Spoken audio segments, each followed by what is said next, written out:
a year and a half ago. It was too big for what I want to do anyway, so I'm going to get a much smaller mixer, maybe a 4-channel or something like that. Be able to pipe things through correctly. Right now, what I've got, hopefully this is loud enough. Let me see. Test 1, 2, 3. Test 1, 2, 3. Probably not. Test. Test 1, 2, 3. Test 1, 2, 3. Test. That's picking that up. I'm going to go ahead and turn that way down.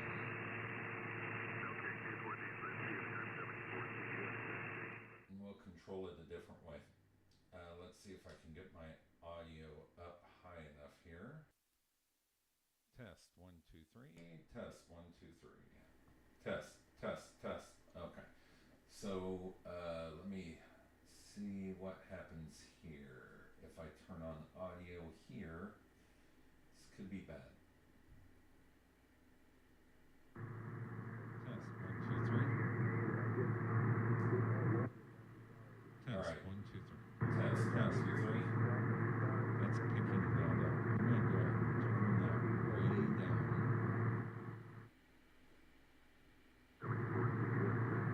And we'll control it a different way. Let's see if I can get my audio up high enough here. Test 1, 2, 3. Test 1, 2, 3. Test, test, test. Okay. So let me see what happens here. Okay, so I apologize for that. I had to see what the audio sounded like coming out of YouTube. Hopefully I've got it loud enough. I'm going to bump it up just a little bit here and see if that helps. So when somebody gets in, if you could let me know how the audio is, if it's too low or not, I would appreciate it. Looks like we got 2 people watching right now. Testing 1, 2, 3. Testing audio 1, 2, 3. Please just put in the chat if the audio is loud enough or not. I can adjust it some more here, but if you don't mind doing that, I would appreciate it. Test 1, 2, 3. Testing 1, 2, 3. Test, test, test. Testing, test.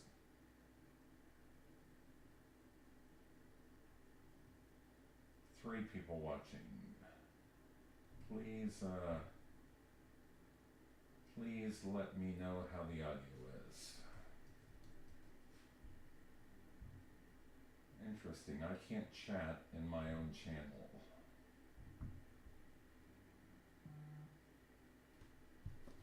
Maybe I'm just not seeing the chat.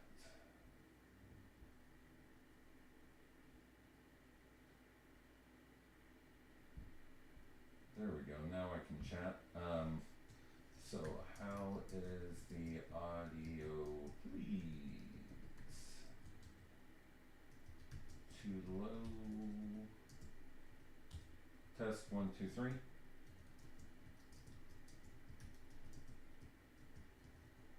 Testing, testing, testing, 1, 2, 3.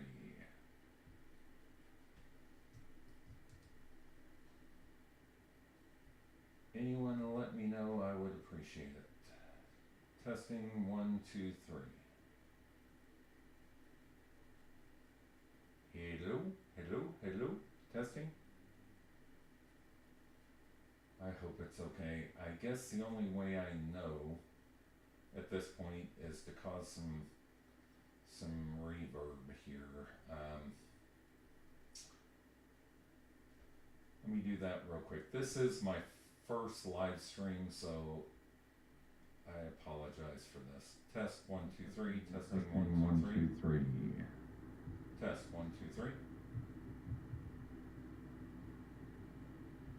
Anyone let me know, I would appreciate it. Testing 1, 2, 3. Sounds like it's there, it's just kind of... Hello, hello, hello, testing. I hope it's okay. I guess the only way I know at this point... Okay, so I'm gonna have to leave it there. I've got this cranked. Let me check one more setting. Test 1, 2, 3. No, that didn't do any good. So testing 1, 2, 3. Test 1, 2, 3. Okay. So let me kick that just a little bit more. That's about as high as I can get it. Let me check one more property. That's it. That's all I got. So anyway, I will try to talk directly into the microphone. Hopefully that helps. So what I wanted to do today was just come on, live. This is my first live stream, and I plan to do this for a long time today, because what I want to do is go through SmartSDR for Mac, learn it. Hopefully somebody has some comments that can assist me in a little bit low on the audio. Thank you, Don. I appreciate it. Let me see if there's anything else I can do. That's turned all the way up. Test, okay. Test. That's about all I can get out of it. That's about all I can get out of it. I need to get a mixer.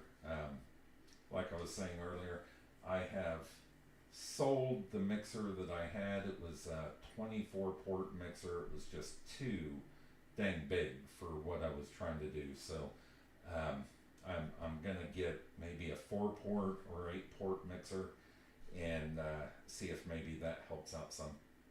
But what I wanted to do, I'm off today. I worked all day yesterday on a big deal at work, so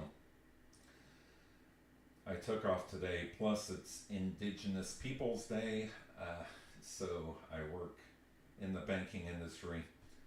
Got to take off today. So anyway, what I wanted to do was play some radio, and I've got a Flex 6400. Hey Andy, good to see you. Thank you for stopping by. I've got a Flex 6400. It's new to me. I've had it maybe I don't know, maybe a week now, and that's not a lot of time to figure out all the different options that are available within the software, right? So there's so much that you can do within the software. The one thing that I did do, and there's a video on it that I posted yesterday, that I put down a loop on the ground antenna, which is antenna 2. You can see that right up here. I'm going to go ahead and play some audio through it. Now, again, I do not have a mixer, so what I've got is a home pod that I've got audio going out of, and a microphone butted up next to that home pod.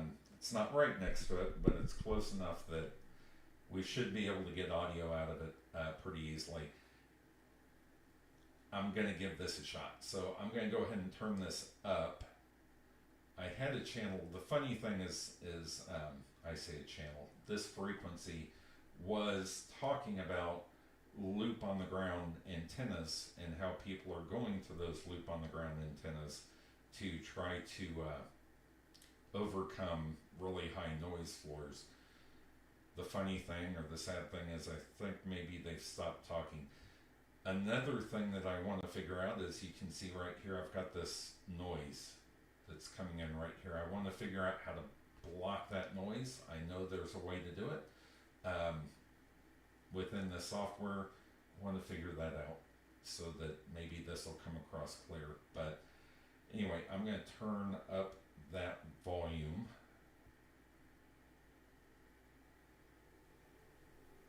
Let's see, get this turned up to where it needs to be. Woo, wow.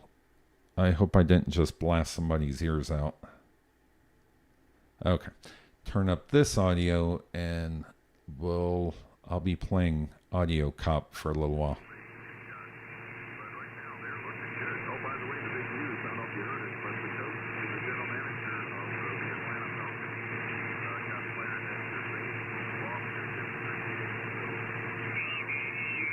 Okay, let me know if you guys can hear that.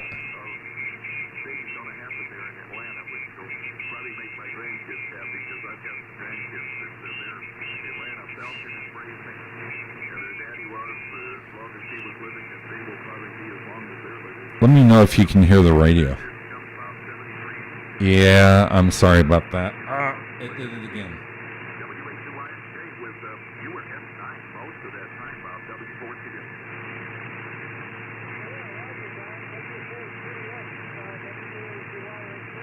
Let me know if you can hear them talking on the radio there, please. It's very faint right now. I'll go to a stronger signal here. Okay, thank you. Thank you. Okay, so I'm going to come over here to this signal and see how it sounds. Now, I've got the same screen in two different places here, so I apologize. It's kind of funny. I'm on the wrong spot all the time. But anyway, let me come over here. I tell you what, when I filled out the paperwork to work for them, I think it'd be easier to get into the Marines than it is to get to work with them, and that's partly because the government's got its hands on it. Thank you. World Relief, so many dollars per hour.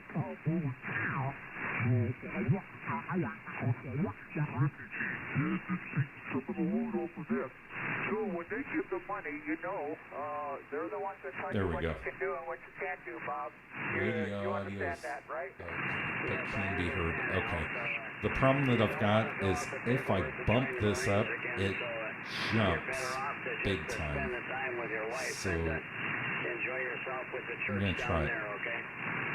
Yeah, well, I'm still, my home church is in Lexington, and, you know, we're involved there. That's not a problem. But my involvement with churches goes beyond that because of my retirement situation. There are pastors that... Whoa, I don't know what just happened. I think Siri tried taking over. Hold on. Like I said, this isn't the best setup, and I apologize. Let me switch back over. Oh, yeah. Siri tried taking over my speaker.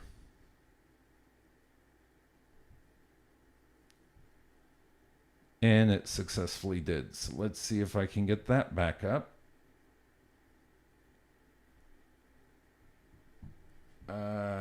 Change this to go back to the radio, to the right speaker. Hopefully output device is AirPlay. Let's see.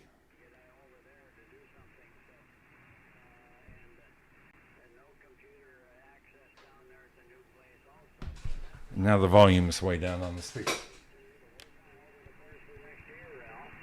Yeah, well, I'm hoping sometime this week to get internet in there, and you know, well, I can get that done. I just have been puzzled over. She's got okay. Whew. Good times. Whoa, audio just spiked. Test 1, 2, 3. Okay. All right. Maybe now. I'm sorry, guys. This is first time, like I said, and I'm trying to figure out multiple things at one time, but hopefully this stays stable for us. All right, so what I want to do real quick is switch to antenna 1, but before I do that, I'm going to turn down, I'm calling this a preamp. Is that right?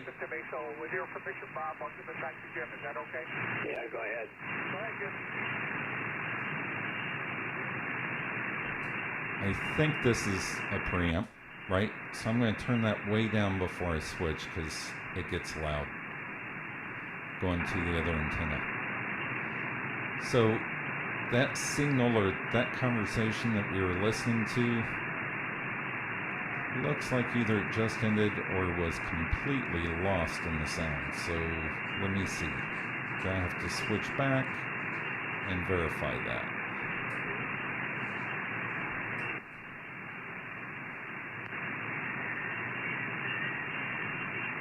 Looks like maybe they moved over. This is the fun with radio, right? Especially with live. Trying to. Let's go here.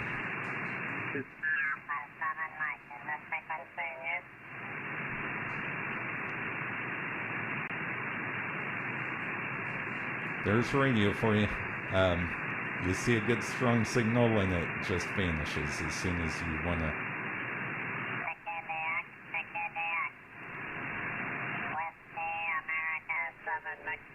Beaming towards Europe, 60 deal. Okay, that guy's calling some CQ. Let me come over here. Sugar Papa 8, America Radio Yankee, Whiskey Alpha 7, Mike. 5 and 7, 57. Okay, good. So people are replying to him. I'm going to go ahead and switch antennas here again. And my name is Gavin.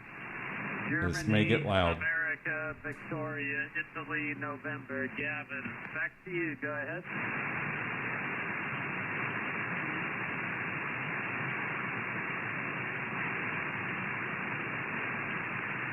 We're not picking him up. There is somebody replying to him. Let's see. I want to see if this same station comes back here in just a second.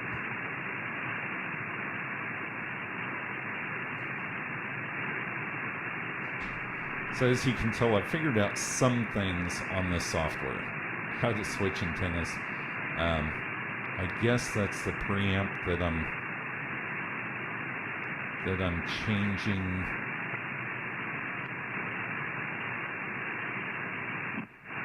Okay, very good, Ron. Copy 100%.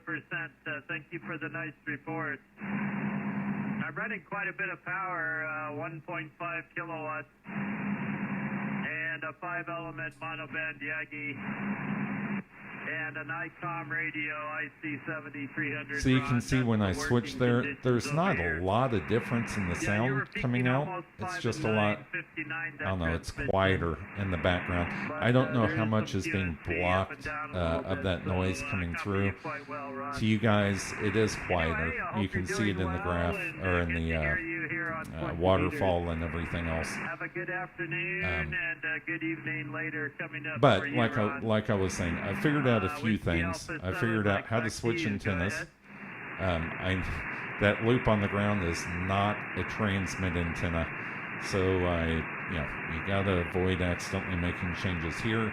I plan to put that loop on the ground on the receive antenna port, which would prevent any issues like that from happening. But I didn't have, that receive antenna port is a, I guess, F-style connector, and I didn't have any coax that was F-style connector. So just so you know, let me go ahead and turn this down here. And just so you know,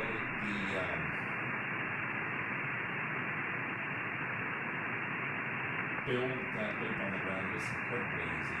It dropped my noise floor drastically. I can use the amps now. I guess it's a preamp. I guess I'm calling it the right thing. I have to admit I have not spent enough time in the manual.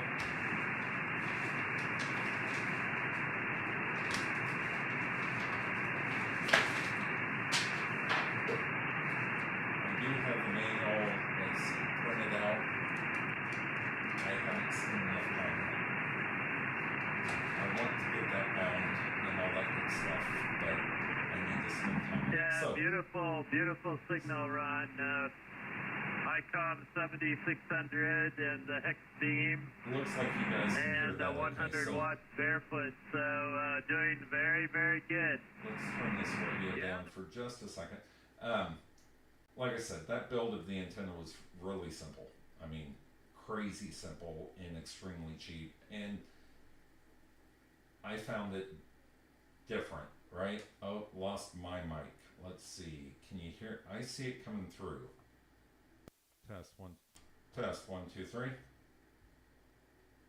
How about we do this? Testing 1, 2, 3. Okay, maybe this will work. Oh, you know what? I just discovered I'm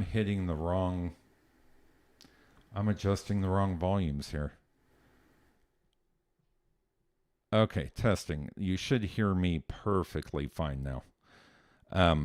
I apologize.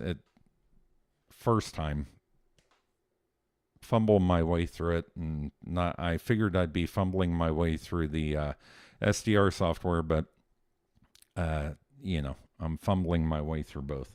So hopefully that's back for you.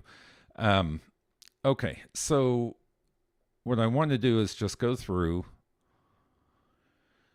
and see if I understand the SmartSDR software well enough. I know Andy and I believe Don, you have a Flex. I think Don, you have the 6600. Andy, you've got. I can't remember. I know I've seen you on the Flex Radio forums. But let me know what you got from Flex, and if you use the Mac software, the Mac SmartSDR, or the Windows SmartSDR, or what.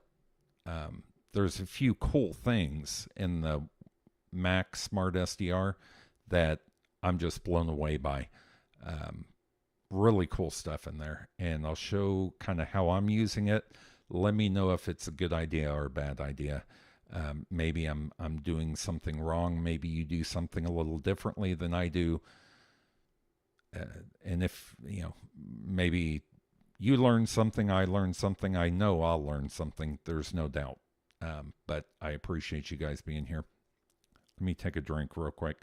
This is a tribute to, who is it? K5ATA, Good Game Ham Radio. It's my coffee. It is 10 a.m. here, so.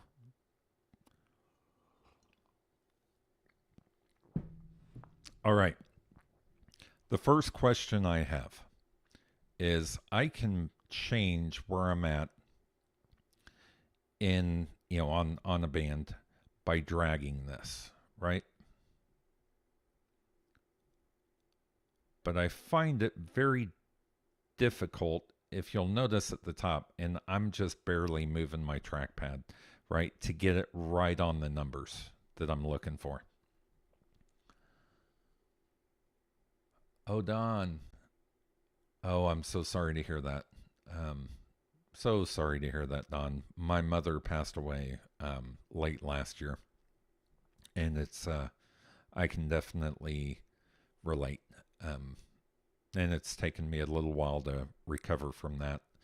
But okay, to get back to this, the so you can see moving this around that way is difficult, right? I know on the iPad version of the software, I can go punch in the numbers directly. I've done it very easily. I don't know. Oh, I guess I can double click here and put it in, huh? So what if I want to go to, oh, so I can do it that way. Okay. I knew I could take this knob and turn it, but that's difficult. I was trying to find a way to do exactly that, and I never double clicked on that before. Okay. The other thing I was doing was hitting these buttons over and over again. So if I wanted to get to 143 real quick, can I do it here? Oh, that pops up this window. So I could just come down here and do, can I just do it like this? 1/4. What happens there? Nothing. Okay, so I have to do, make sure that decimal point stays in there. Gotcha. Okay, so I can adjust fairly quickly that way. And then I can do this, or I could go type it in. Okay. I learned something right there. So that's good. Again, I am a complete noob with this software. I mean, completely new. So, like I said, I clicked around a little bit, but not much. Let's see what we hear there. Let me turn this volume up, see if we can hear that station.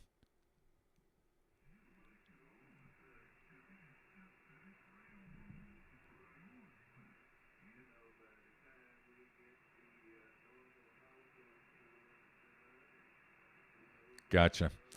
Don, I see that. Just use the mouse wheel. Unfortunately, what I've got is a trackpad. So I worked for many years in IT, 30 some odd years, and I used a mouse for a long time. And what I found is my shoulder right back up in here started having issues. I switched to a trackball at work, and I switched to a oh, you can't hear that. And I switched to a trackpad on the Mac. I find it pretty enjoyable. I'm going to turn this station up here. With time passing on by, but the Lord still blessing me with a sound mind and a great amount of strength. We go out and do okay, so let's switch antennas just to see what happens. You know, one day things look this way, and the next day we get another idea to incorporate.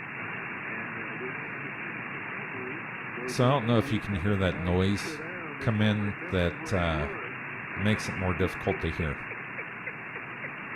So we take our time, but I'm looking forward to it. You know, I haven't seen it up in the air in a number of years. It's still there. It's just not quite as loud. So I'm going to turn him back down and turn him down up here. So, all right. So let's see. What else did I need to figure out how to block. Let's go here. This looks like garbage, right? I say garbage, but it's a digital signal of some sort, probably, or interference. Turn that back up and see if I can. Yeah.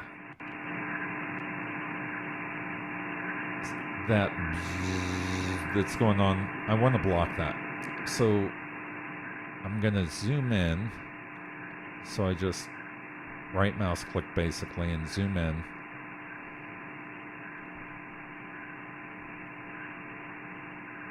This right here, I think, is the problem. So how do I remove that?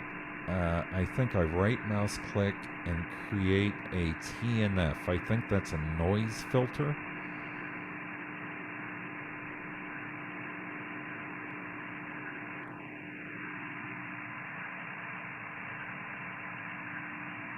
Now, how do I make that wider? Let me move this out of the way for right now. How do I make this wider? Thank you, Don. That's what I was thinking. Oh, if I double click, it takes me right to that frequency also. Didn't know that.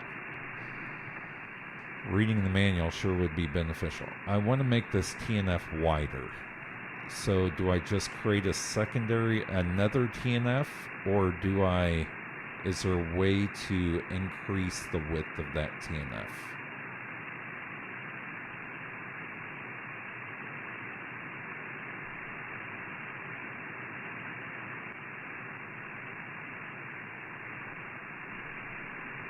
Maybe if I zoom in some more. I'm going to come back over here.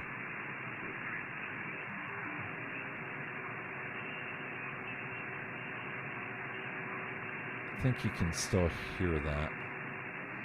Slide up along the filter. So, do I select the...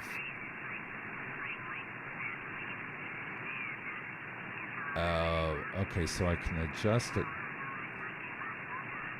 Okay, so if I slide up, then that lets me move it.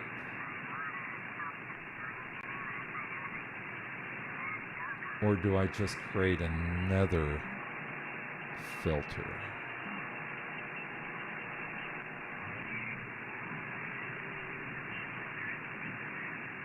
And put it beside it, maybe? I would think that you could increase the width of that. Maybe you can't.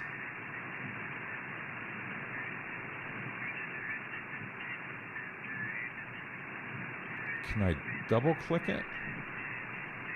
No, double click moves me over. I wonder how I can... So what I did earlier was I created a second TNF and I dropped it off there also. Okay. Just gotta figure out how to widen that guy. I'm gonna turn this volume down first. Yeah. Is there...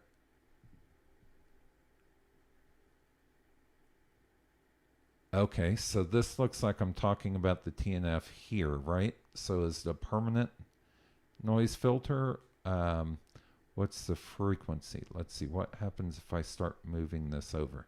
Okay, so this is, oh, there's the bandwidth right there. So the way I did it,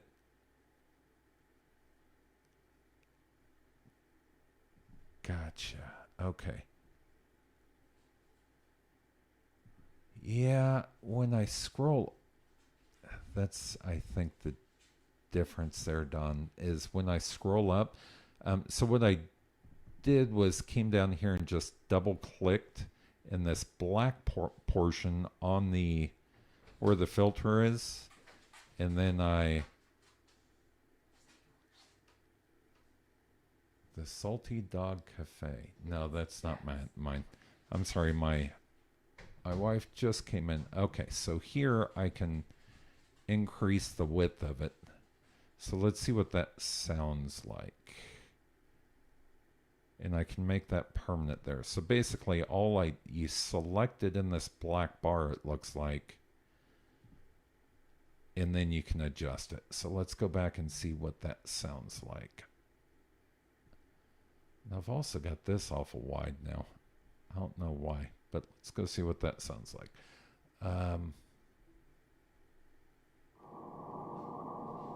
Okay, that's definitely blocking it, right? So that's good. Let me slide over and move this guy out of the way and then go back.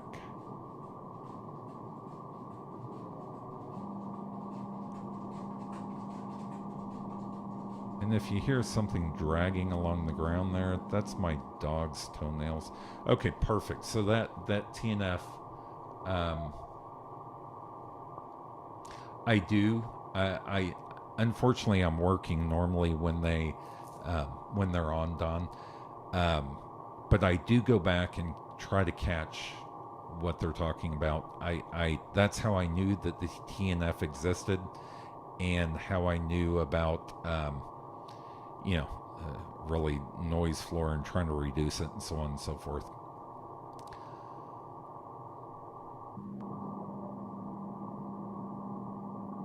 Can you guys hear that? Let's see what the audio looks like. Yeah. And then I bring this back over and get rid of it. Okay, cool. Very helpful. It's just figuring it all out, right? So I appreciate that. One thing I was amazed by, let me turn this volume down. One thing I was amazed by when I got the Flex, right? Number one is how light the Flex radio is. I expected it to be much heavier. I've got the 6400. I expected it to be much heavier than it was. The second thing that surprised me was I set it down, I plugged in an Ethernet cable, my antenna, and power. And then came over to my computer.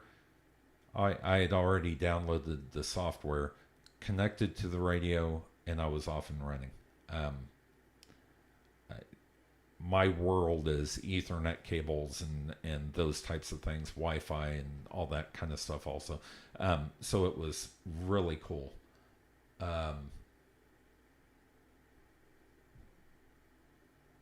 Yeah, that's what I'm going to do, Don. Actually, I've got a huge ceiling fan above me.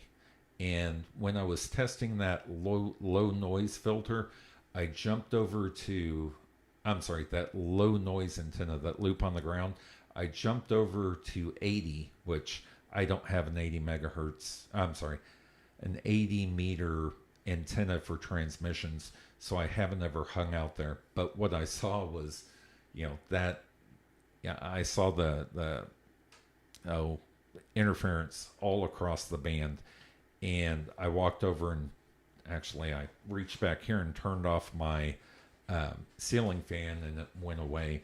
I have seen other spots that have noise, like you can see right there on the screen. Well, it's delayed, but there's a spot that keeps popping up that has some noise. I have put toroids all through my shack, man. I mean, well, let's see, 50, 75 toroids through the house so far on about everything that I could find. There's still some things that I haven't done anything with. So trying to knock all that noise down is, a challenge, non-ending challenge. But this TNF is an awesome feature. I just had not figured out how to use it yet. So let's go. Boy, that's a lot of something there. I'm zoomed way in. So let me zoom back out to the entire band segment. Let's band zoom here. All right. And yeah. There's a little hum in the background there. But anyway, you can run around and hunt for those things for a long time, for sure. Sometimes I get to get on that, Don. I do get to get on and watch them while I'm working. But look at all that noise. Anyway, I do get to get on and watch them while I'm working some. It all depends on meetings, and I've had a lot of meetings lately. So, zoom back out to the entire band. Polymer is what I got to, Don. I love their stuff. Actually, I tried 2 different places. There was Polymer. In fact, there's the Polymer document that they send with their stuff. I got a bunch of toroid rings, a bunch of their clip-ons, a bunch. And there's another group that I got some from. They were great also, but I think I'm going to stick with Polymer just because I know exactly what it is. In fact, there's a monitor right here to the... I don't want to move the camera. There's a monitor over that direction that I use for work. And before I put any amateur radio stuff in, I thought I was going to have to replace that monitor. It was just getting fuzzy and nasty and looking bad. So what I did was clipped on those ferrite beads just as a last ditch effort or whatever to see if I could have that monitor recover somehow, right? Maybe some RF was getting in. In fact, there's 2 monitors sitting on the desk and then a TV above it, and I use all 3 for work. And when I clip those clips on that monitor, or clip those beads on the VGA cable and then also the power cable, all that noise went away. And it cleaned right up. The signal cleaned right up. So in this office, I've mentioned it before, I've got a workstation right here. I've got my computer right here in front of me. Behind that, I've got 3D printers. Over here, I've got radio stuff. On that wall, there's a TV. There's robotics gear. There's stuff all over this office. And I knew I was going to have to do some RF blocking. There's a laser printer over there. Pretty much the worst things that you could have in your shack around your radio, I've got it. So I've been, man, ferrite beads like crazy. I've spent probably $450 on ferrite beads at this point. So, but I have helped the situation out drastically. So back to this. So a question I have, and it's just due to not quite playing with this enough, I think. Sorry, is and I think, well, let me start by saying I think that there was a problem with the software when I first ran into this. A patch came out very quickly afterwards. What was happening was the when I'd go to FT8, I'd go to transmit on FT8, and the signal would, I mean, I could see a surging or a pulsing of my signal, and then thanks, Don. Sweet. I saw this pulsing of the signal, and I was like, that's not right. Well, I just recently messed with the DAX options, and that I assumed that I had messed something up. I'm going to go to FT8. This is something that I really do enjoy about this software, so I'll go ahead and show it. I can run FT8, and I'm going to have to shrink all this down to get it to fit just right. So bear with me while I bring this over. Now I have two huge, I say huge, two very large high definition, 5K, one's 5K, one's 4K monitors. So I'm having to readjust things as I do this. But anyway, if I want to go to play on FT8, I can go to, let's say, 20 meter, and then tell it to receive. The pan adapter in the background switches. I should start seeing signals come in here. I say signals, transmissions come in here. And I'll go ahead and try to make a contact here real quick. But the fact that this is built into the software, to me, is really cool. So let's try to hit this guy. So I double click on him. I guess I could have hit European Russia. Tried to get him. But anyway, let's start with N7URH and see what happens. He's way down in the noise floor, it looks like. So see if I can get him.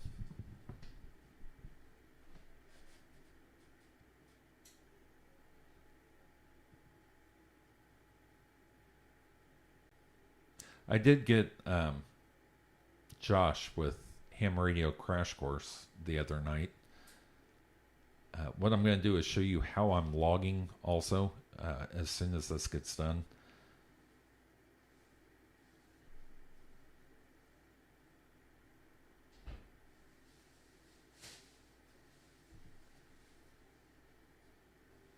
So let's see if he comes back to me. Man, I got, let's see, Netherlands, Germany, Poland. I don't think I've made a contact with Poland yet. Doesn't look like he's coming back to me. There's one calling CQ for North America. America.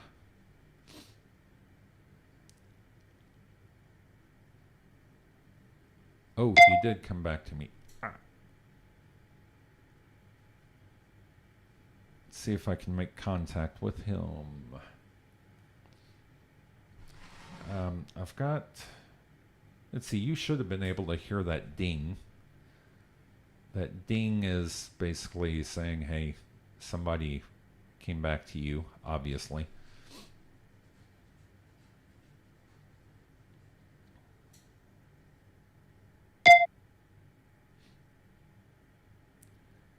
So he gave me a -13. I'm telling him he's -24. He may not like his -24 that I'm sending back to him, but I'm not changing the value or anything. I don't know. I figure you want to know what you're actually getting, but this is a loop on the ground.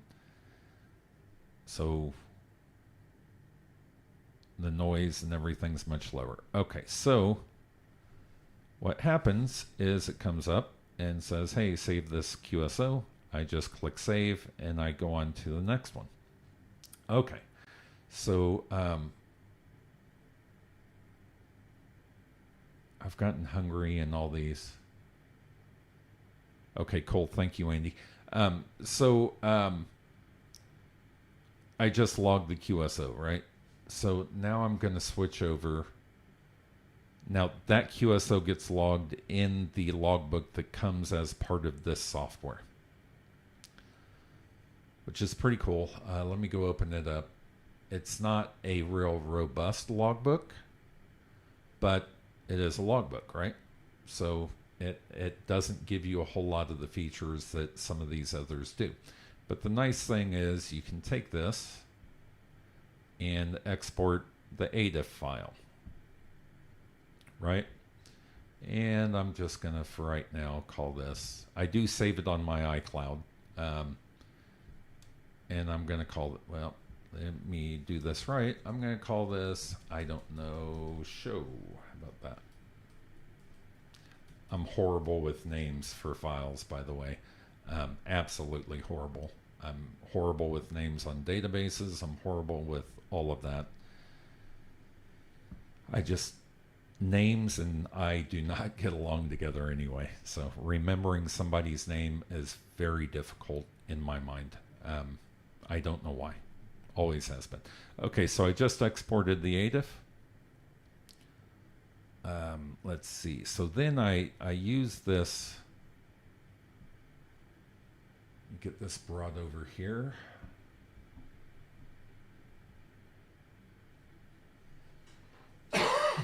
Excuse me. All right, this is going to be way too big for the screen, so bear with me 1 minute while I get this shrunk back down.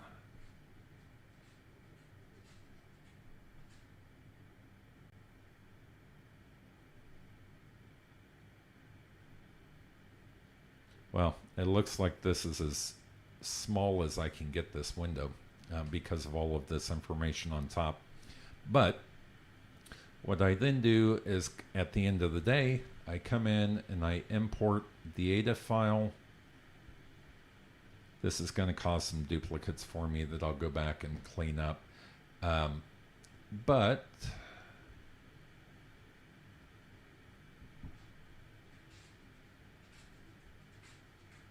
I called that show, didn't I? Thought I did. Let's see, documents, show, there we go. I bring that ADIF file in, it loads up, and then the contacts that I've just imported, theoretically, would be highlighted. I right mouse click and then I update with callbook. It goes out and updates all those.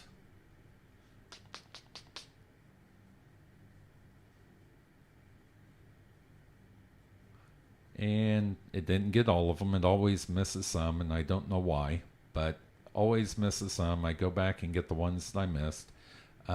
But the cool thing is you can go to map here, and the one that you have pulled up, it'll show you where it is. Now, this map, because I'm having to run this so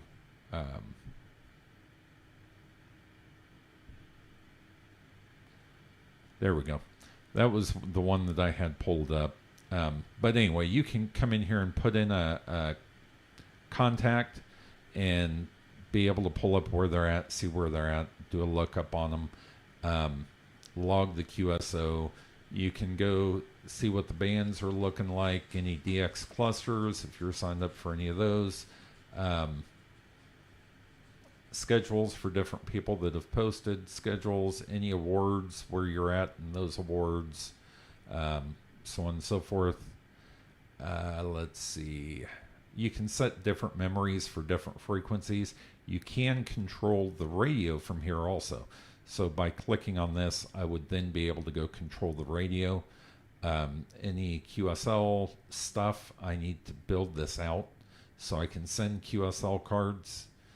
Really need to get on that because I actually got one from somebody and it's sitting across the room.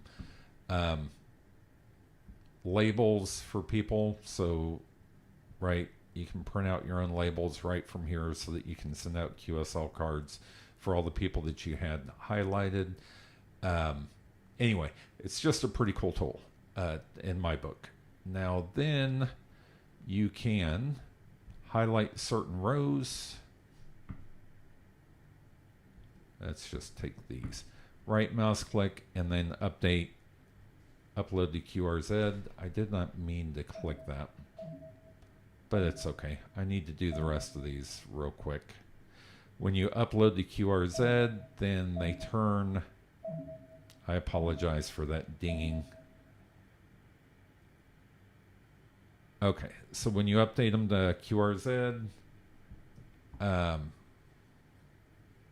me update to QRZ, upload to QRZ. So all of those are now in QRZ. I leave this logbook, I don't even know what it's called, MacLogger DX. I leave it populated. That is my main logbook. What I do within the SDR software is after I've uploaded them, I come over here and clear this logbook. Okay, here's the problem. The reason I do this is I don't want a bunch of duplicate entries, right? In my, hey Don, thanks for coming back. I don't want a bunch of duplicate entries in my official logbook, right? So the problem is, now that this logbook has been cleared, this guy that I worked, this N7URCH, when he pops back up right here, he now comes back in as me not having worked him. So what I lose is the ability to know which stations I worked on previous days. Really, it's not that big of a deal as far as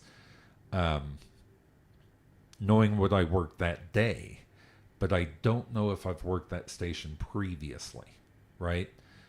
Because I clear that logbook. I also run FT8 on my tablet, on my iPad, and it does also sync, I believe, I think I've seen this, it does also sync the logs to the same logbook that I'm using within Mac, within the SmartSDR here, which is cool. But I lose who I contacted and who I haven't yet. So I'm trying to come up with a better solution there. Do I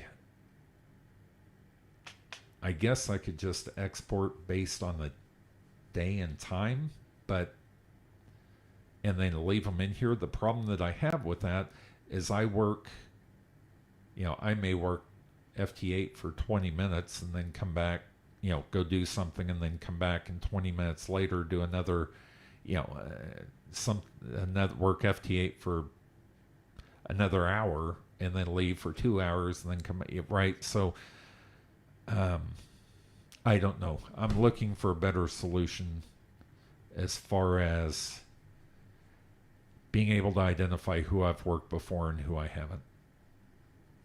I guess what I could do is just come back over to MacLogger DX and search.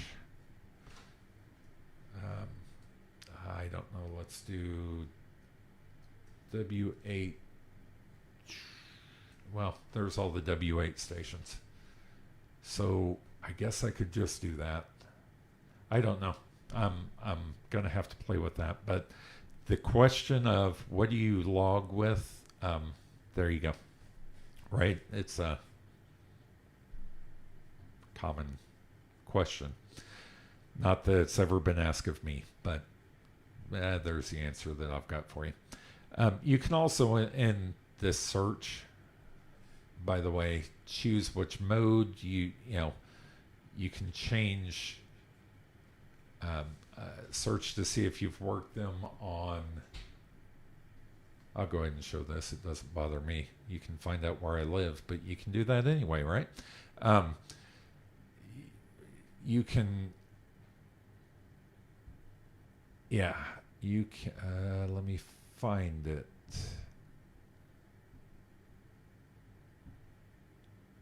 I can't remember where, but anyway,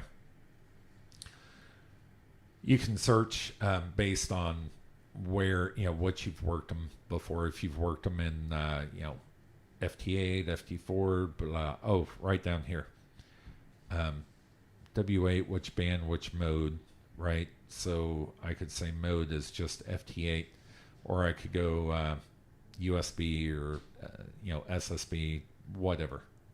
I haven't worked anyone on CW because I don't know anything about CW at this point, other than it's a bunch of dits and dials. Okay. So that's one of the cool things I like. I can log directly in the software very easily. I can then go look up things very easily, or go to another logging software very easily, pull that, ADA file, load it in my other system that's a more robust logging software and all that good stuff. Don says, I just started using N3JP, but I'm still on Windows XP Pro and some of the features aren't supported anymore. Yeah. For me, so I'm going to go off on a tangent real quick. I work with Windows all day long, every day, including Saturdays and Sundays. And I've programmed for Windows. I do I work in IT, and our entire office is Windows. The last thing I want to do in my free time is sit down at anything that resembles Windows. So, years ago, when my daughter was still living here, she's now in nursing school, but when my daughter was living here in, I think, early high school, she wanted a laptop. And I said, okay, go figure out which laptop you want. She said, I want a MacBook. And I said, okay, if you get a MacBook, you're supporting your own MacBook. I know Linux, I know BSD, I know Windows. I don't know anything about Mac. That was 6 years ago or so. So I bought her a MacBook and started messing with it and enjoyed it. I was kind of blown away by how easy it was, and she never came to me for support on the MacBook. Now, the problem was, because she never came to me for support on the MacBook, which I told her not to anyway, but because she never did, there were issues that grew and grew and grew, like with any computer system, right? But I got on that MacBook and started messing with it and got it all cleaned up and all that, and enjoyed it. Well, now over to here. When Flex came out, when they've had it for a while, right, with Dog Park or whatever, but when they came out with and it's not really them, when someone came out with a piece of software that would run on the Mac that integrated logging, FT8, FT4, and the SmartSDR all in one package, I was sold. All on the Mac. And making videos on the Mac to me is very simple. It doesn't feel like I'm at work. The screens are huge. I mean, I've got a Mac, iMac over here with a 5K monitor that's huge from 2015 with a 4K monitor attached to it. So lots of real estate on the screen. So the problem is when I stream, it's not going to come across in 5K, right? So I've got to adjust for that. Okay, back to radio. So some other things that I'm going to turn up the volume on the radio real quick. I'm going to get off of FT8 before I do that, though. So let's zoom to the entire band. When I said I don't know anything about CW, I truly don't, but I do desperately want to find the time to learn it, right? So let's jump up here. This guy's pretty strong, and let's change off of digital. Let's see. I always get confused which to go to, upper sideband or lower sideband. don't know. It's just me. I know. Excuse me. I know I could go look it up. Oh, so here's the other thing that I found, right? So I click, and now I'm moving these. I think I'm moving these TNFs, right? I want to come up here to this location, but I don't want to move the TNFs. So do I create a new slice there? I'm a little confused. So is that slice just very thin? I need to check the width of that filter, I guess. Oh. So the width of the filter went down to nothing. Interesting. So I think that's what it was. All I did was came down, clicked on this, and changed the width of that filter back out to 3.3. Maybe it should be 2.7. I don't know.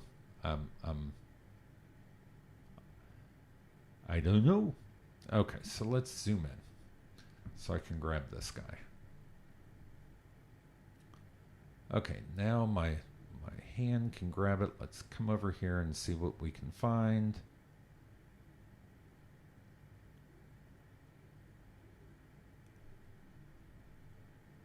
I just want to bump that up one spot, oops, wrong one. All right, so I'm up here now. To me, that just seems a little too complicated. I wish that they had maybe arrows here that would let you maybe go up or down, 100 hertz or whatever, but I don't know. Being a programmer, I always look at design. I kind of understand why they're opening this other window up, but it seems to me like you could just have an arrow here or here that lets you shift up or down. But excuse me.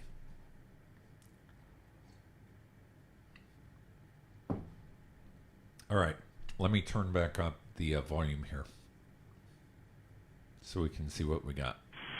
Okay, you're down in the noise a little bit, but I can hear you a little bit, and I'll say good morning to you if you can hear me, okay? Okay, so we got a signal. I want to try to clean this signal up as much as possible. There is this ACG, okay, I'm losing him, Bill. right? Okay, John, I'm going to turn it all the way down for right now. My understanding of ACG is it's an automatic gain control, right? And what's happening is basically the noise floor dictates where you set this setting, which to me would seem pretty low. Now, does this mean that I can set this setting higher because I have a lower noise floor, or do I set it lower because I have a lower noise floor? I would think I could set it higher because I have a lower noise floor, right? Then what would be on the other antenna with a much higher noise floor? Two stations, stand by. John, good morning. Yeah, I was writing there. So K1EAR, ear. How'd you pick that up? And how'd you get a 1 in your Rapid City, South Dakota? Go ahead.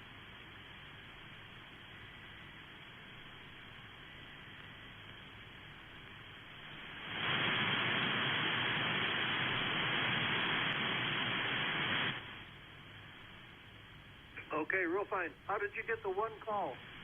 I would think that I would set it down here. Well, honestly, I think that I would set it down here. Lower if the noise floor is lower. Oh, okay.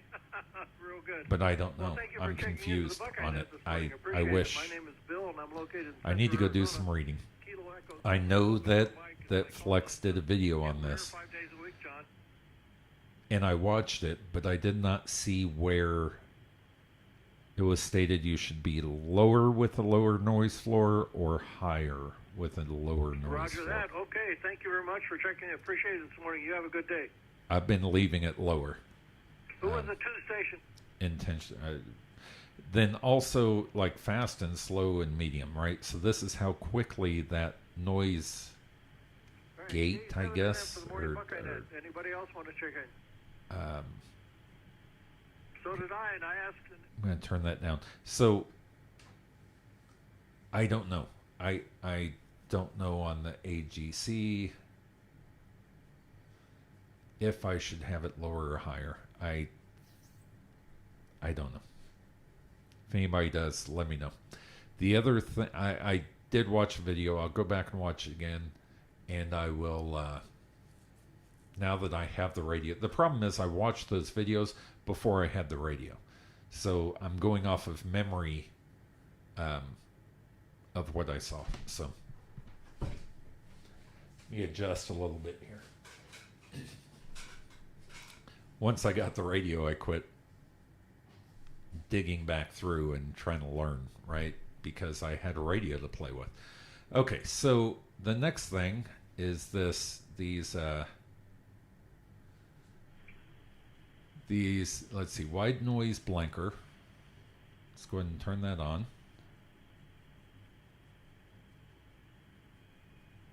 I did turn back up the volume, but nobody's talking over there. Let me switch over to where somebody's talking. Well, don't get New Jersey too often in here. Good morning, Ruben. Thank you very much for checking into the net. You're easy S9, maybe S9 plus. Okay, so this is net, so that's good. So the welcome to wide the noise weather. blanker. Are you guys getting beta today, or is that over with?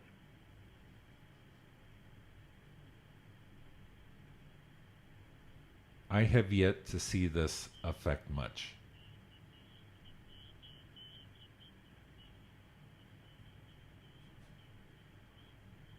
Is that because the noise floor is so low? So I'm going to kick it up to 100, wait for this guy to talk again, and then turn it off and see what happens.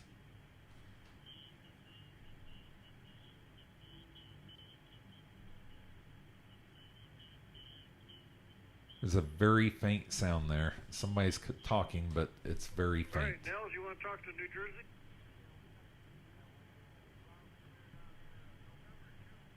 I don't know that I caught him. Let me move this over.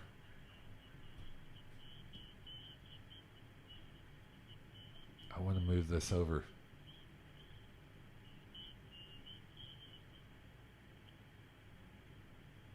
I guess that's attached to that, isn't it? Let me move the whole thing over.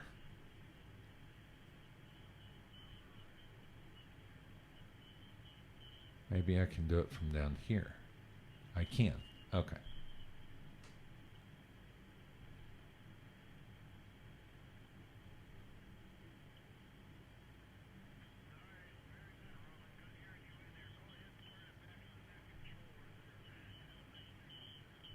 I don't hear any difference.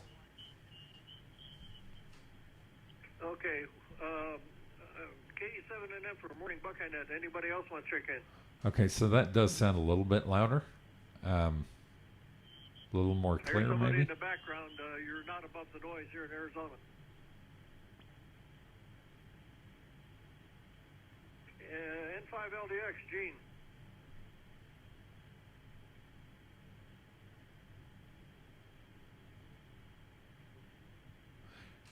Is this not doing anything because the noise floor is so low on this antenna? Nice to have a Buckeye check in. I'm going to find out. Let's see. What if I change the antenna back over to the noisy one?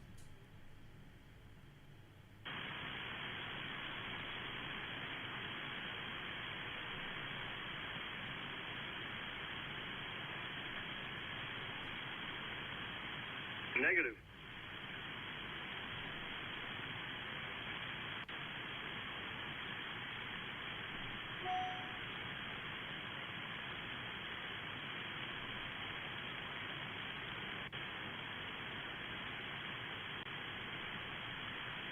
I don't hear any difference with the wide noise blanker. Maybe if I had my headphones on, I would. So I don't know that I'm using it correctly at all. Anyone have any advice on that? I'm gonna shut up and just move around a little bit and see.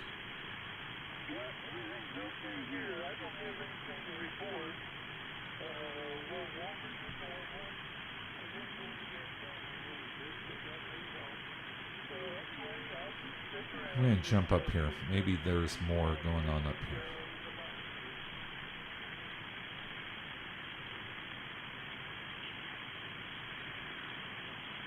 You know how it goes. As soon as you get there, everybody shuts up.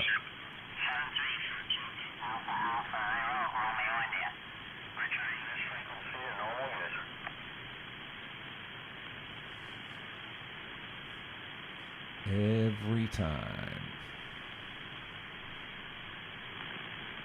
Watch, I'll make this guy shut up right here. Watch this. I'm going to move over. By the time I get there.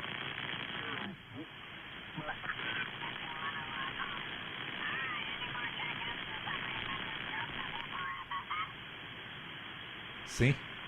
Every time. It's almost comedic.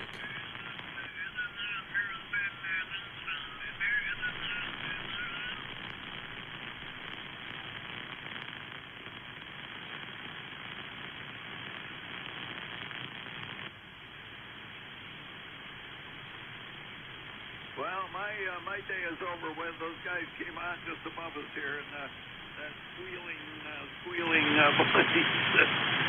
voice. I'm done here. I can't hear anything through them. Sorry about that, guys. Just trying to get it up to where it's high enough to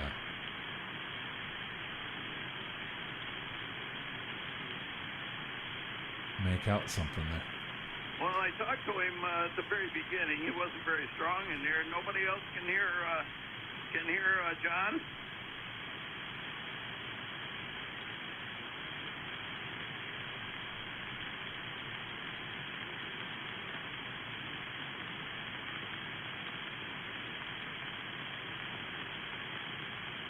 89CB in for RJR. Yeah, that can get a little tongue testing there. I sure will. I'll sure give John a call. I just swung my beam over towards him to listen for it there. So, break with K89CB. N2ADE. N2ADE, John. In for RJR. Good morning. I don't know. I don't know why this seems to not do anything for me. I'm going to switch back over to the other antenna since I'm on those guys and they seem to be talking somewhat. Hear that noise go away? Man, that's nice. Let's see if I can get any signal though.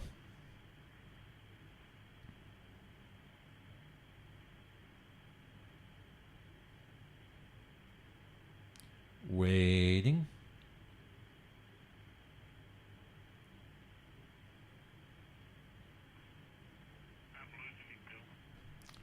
Okay, so it does bring the volume down a lot also, by the way. Let me turn up the volume here.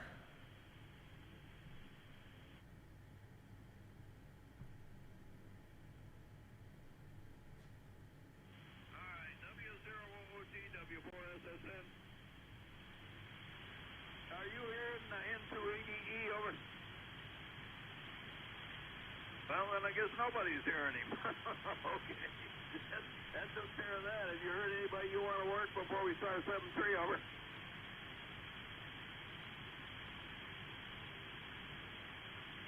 All right, have at it. Thanks, Don. I was wondering if my ears weren't working right or not. I haven't seen it make a difference as far as that wide noise blanker.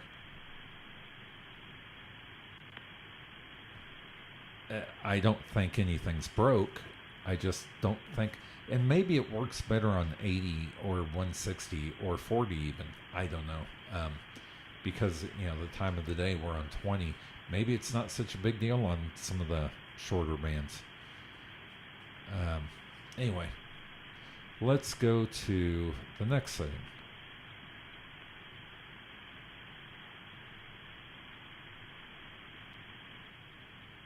Okay, so I did hear a difference there.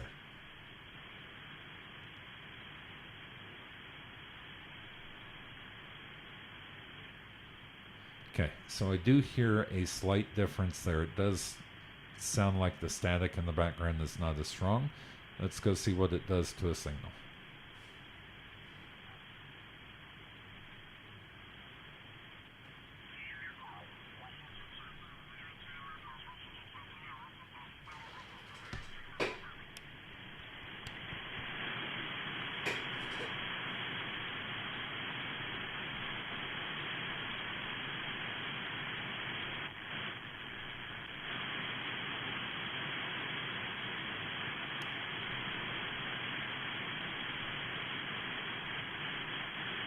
I would say that this happens because I'm live streaming.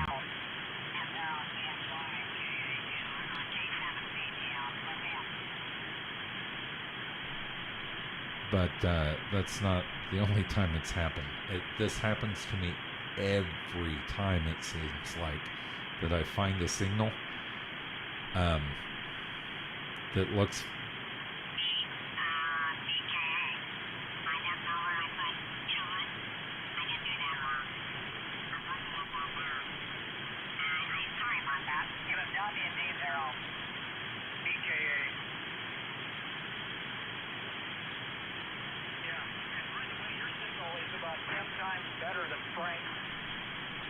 right now. I don't know. Frank must have been pointed off to the east there. I was probably talking to him on the back of the beam, but yeah, you got a terrific signal up here.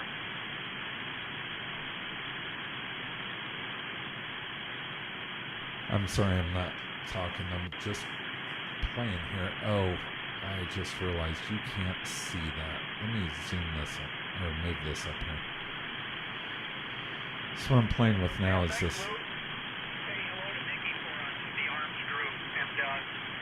I actually have the sun shining right now. So it's actually kind of nice. I guess it's a good time for me to take the dog out. So see you tomorrow morning. 10-0CXY, K7 PTL. Adios. I don't know. This one I do hear a difference. The noise, I think that's the noise blinker, not the wide noise blinker, but the noise blinker. I do hear a difference there. You know,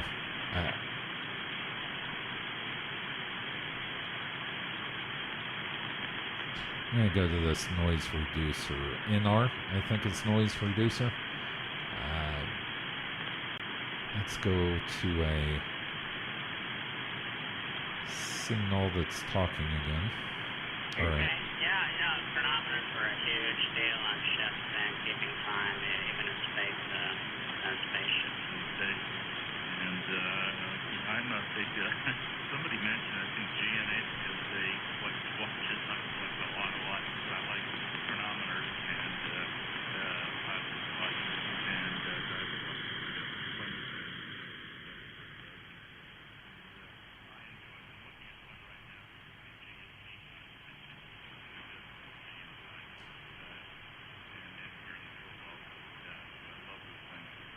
Okay. So Don says, I think the NB is better for impulse noise. Try noise reducer. Yeah.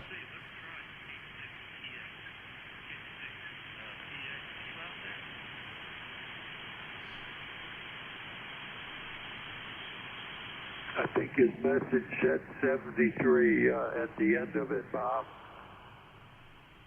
You know, honestly, I think all of these.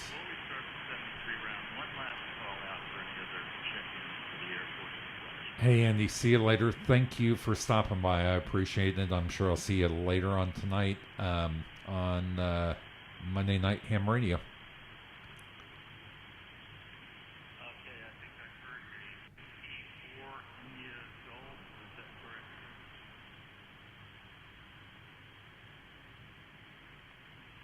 So what I think here is every one of these, or what I've come to the conclusion on is every one of these is completely dependent upon the signal that you're going to get or that you're receiving at the time. and the band conditions at that time, everything at that time, right?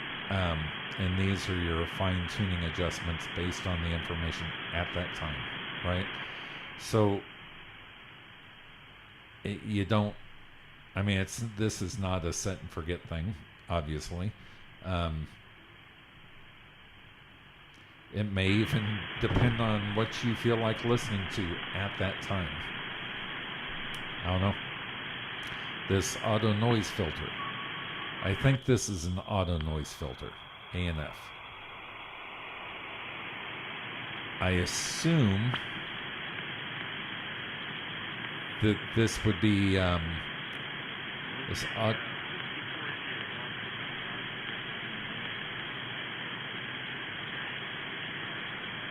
I assume that this would be more of the set and forget. Not necessarily forget, but you set it at, say, 50, I don't know, 30, 20, whatever, based on what your noise floor is, and let it go, right? And you become accustomed to what it sounds like with that. Any other checking here requires permit before we start the 73 line? This is Kilo 1 for I don't know.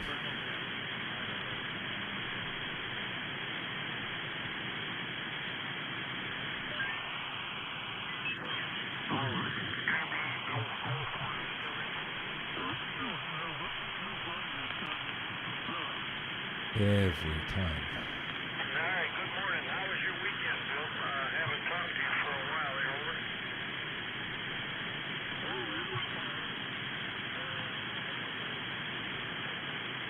Yeah.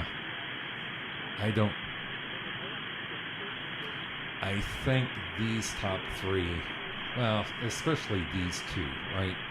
NB and NR, you're gonna really tweak based on the signal that you're coming in if you want to try to improve that particular call that you're having. That's my guess. Wide noise blanker, I think, depends on the band that you're on. And you'll notice that the preamp value and the wide noise blank, both of these pop up here. To me, that's an indication that somehow they're working together. Whether you have it turned on or not off, and then what that preamp's doing. I think that's the preamp.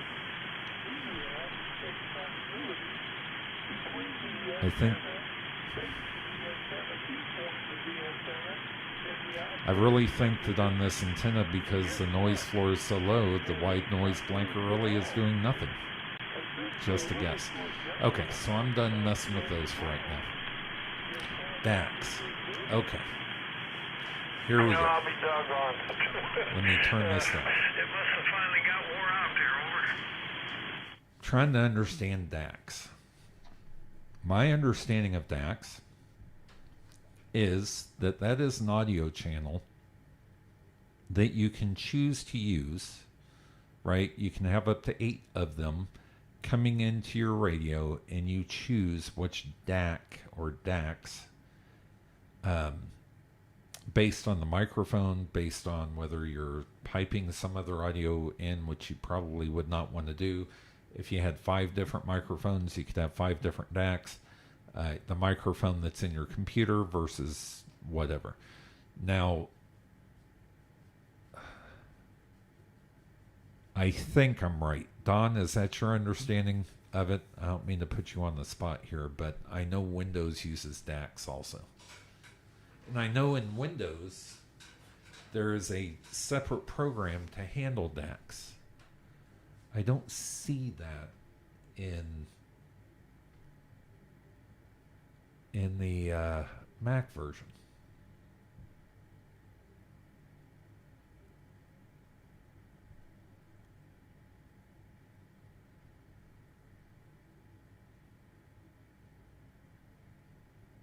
I mean, I see DAX streaming, but I don't see anywhere to go set up your DAX. If I go into DAX streaming, then what I see is this. which device, right, is going to stream over to the what is that called? Flex radio. So I think that this is saying, I gotcha. So with 1500 and Power SDR, I'm limited as to what SmartSDR can do. Gotcha. So I think if I enable this, I hope I'm not on Vox. My transmitting. Test. Testing. Okay. So I'm not on Vox. That's good.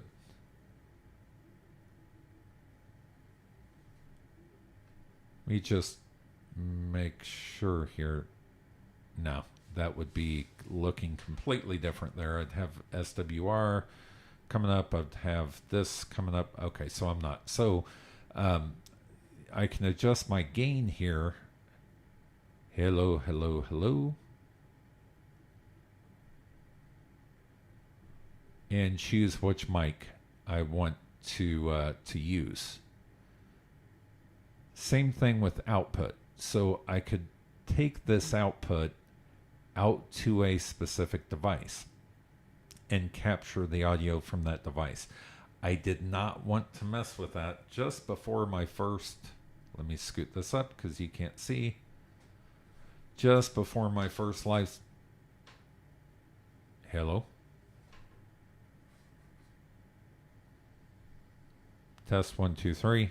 Testing 1, 2, 3. Okay, so it sounded like my radio tried transmitting there. You know, it makes a click when you try to transmit something. But I did not see anything pop up here. So anyway, so I guess I can adjust gain here, but I don't see it sliding in. Oh, there we go. Test 1, 2, 3. Okay, so I can adjust gain there. This is the Vox. What triggers Vox? Gotcha. So we don't want Vox enabled here. Testing 1, 2, 3. Maybe I did transmit on accident. But anyway, I would think that gain here would kick this up more, but maybe, I don't know. It doesn't seem to be affecting it a whole lot. Oh, I guess it is.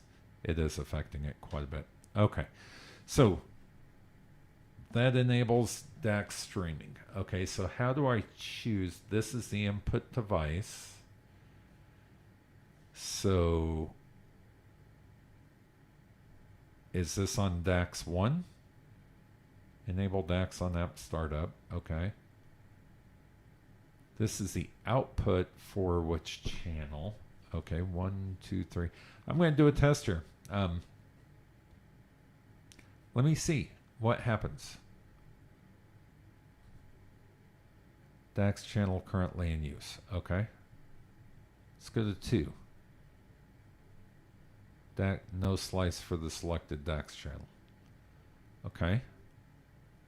Let's see if I can set that up here. So if I go to 2 here, I don't know which audio out that's going to now.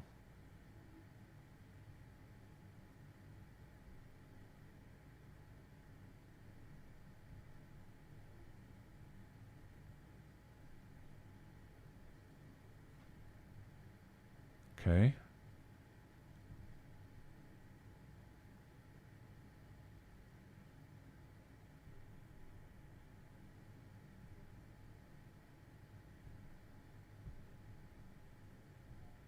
But I can't enable it because the DAX channel is currently in use.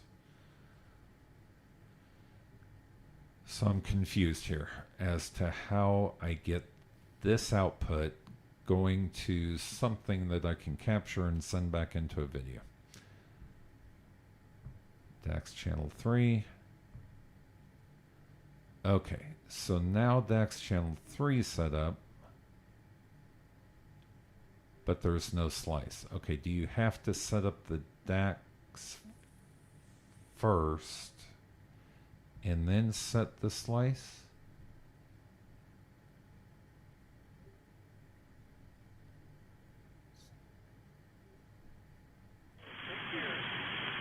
Okay, take care, Bill. It's good hearing you in there, and don't work too hard there. We're not gonna do that. We're gonna do Okay, what we so gotta let me do. But try to change that now. This is the way I learn how things work. I'm not a reader, to be quite honest. So what if I change this audio to built-in output? Let me see if that changes where it's coming out when I turn up the volume.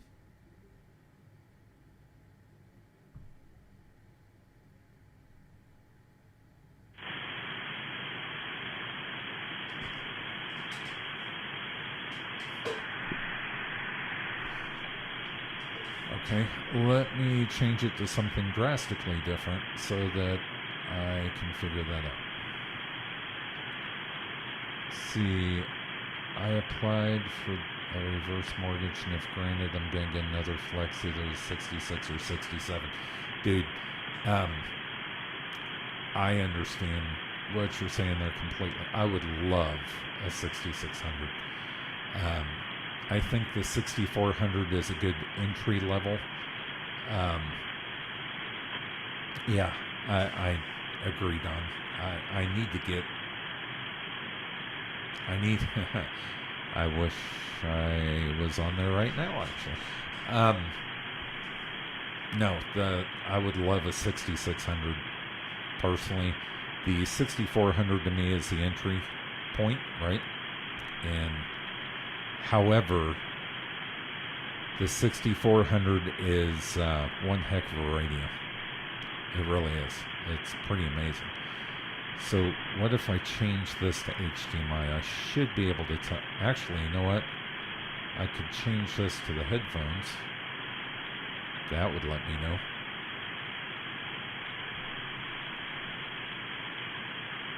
See, it's not making any difference. So if I come up here and change it, that's the input device. This is the output device.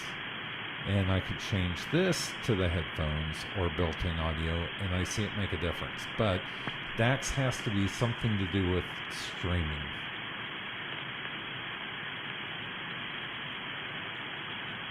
I think. So I'm going to turn down the volume on this again and set this stuff back. What I'm always fearful of, I want a Maestro too, Don. I just couldn't justify the cost of it at the time. I want to have a radio sitting right here, honestly, or something I can take with me wherever. I do think the Maestro is a really cool idea. I also want to be able to work remote with it. Just pack that with me when I, after this whole thing, after 2020 ends, and I'm able to travel. It would be so cool to bring a Maestro with me when I have to travel back to Dallas for my job. Okay, so let me set those things back because I do not want to accidentally leave something set a certain way that causes me issues later. And let's see, it helps if I could find where that was. DAX streaming. I think once I can figure this out, I think it'll be really cool. I think I'll be able to take that audio and pipe it directly into this YouTube feed. That's my thought. I don't know. I've got to do some reading on that. So, okay, what was the next thing that I was looking at? So that's DSP, DAX, TX, antenna. Okay, so I figure the next time I have some expendable funds, might as well go whole. Yeah, no, so every February, there's a increase of funds that comes into the house, and I want to do a, the Maestro and a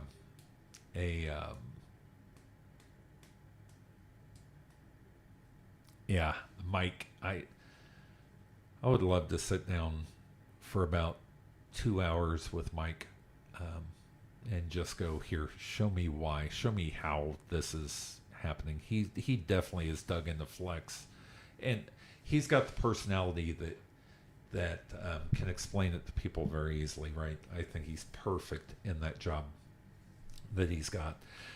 I can tell you this, what's his name? JP. JP is a very nice guy also. I have conversed back and forth with him on emails quite a bit with my order, and it got messed up, just to be real blunt. But I ordered it on a day that they were rebuilding their website. Happened to be horrible timing. The order got lost. Yeah, I agree, Don. The order got lost 28 days after I made the order. I got in touch with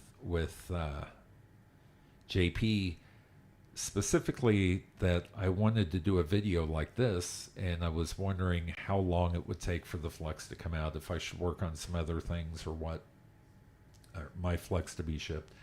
And it took him 1 day, and my radio was being shipped. And he didn't, he made sure my address was right. He made sure I was the right person. The flow was messed up because the radio was ordered the same day that the website was changed over. And I get that. The way that he handled the issue, I was perfectly happy with.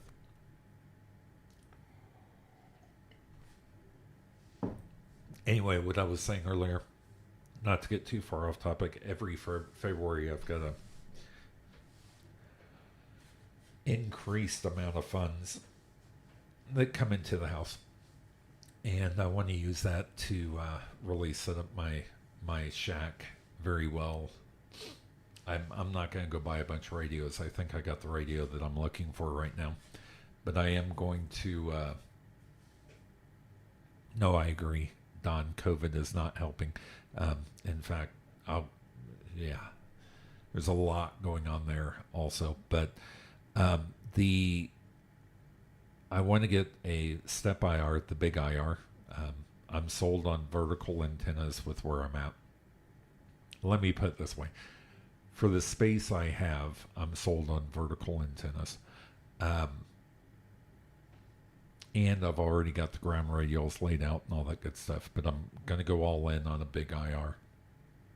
The next thing is getting a Maestro, getting the amp from Flex, getting the antenna tuner installed and the GPS module installed. I probably will not need the antenna tuner, but it is, I want to go all in on it and be done with those purchases all at one time as much as possible. COVID has definitely impacted everything. It's hard to get toroids of the right size right now. And a toroid, they mass produce those things like crazy. It's hard to find them. It's the the phaser that I built, that too was delayed because of COVID. We looked at a new refrigerator because ours was going on the fritz. That's affected because of COVID. The shipping around the world is affected because of COVID. The producing the parts is affected. Everything in the supply chain is affected. So,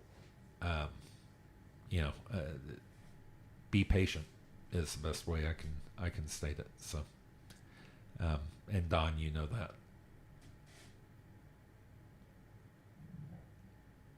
Yeah, I would love to have a step IR. The Urban Yagi's not that big. It's kind of a bow tie shape, and that's definitely an option. I would love to get the one that Josh got on Ham Radio Crash Course. Thing's awesome.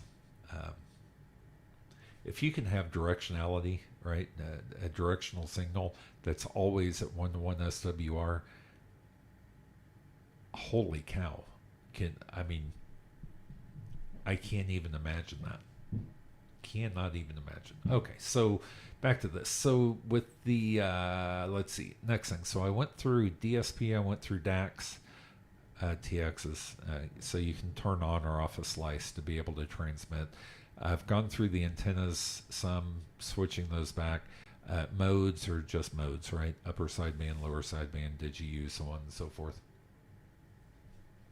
Oh, sweet, Don. You get that, and man, that's awesome. I would love to have that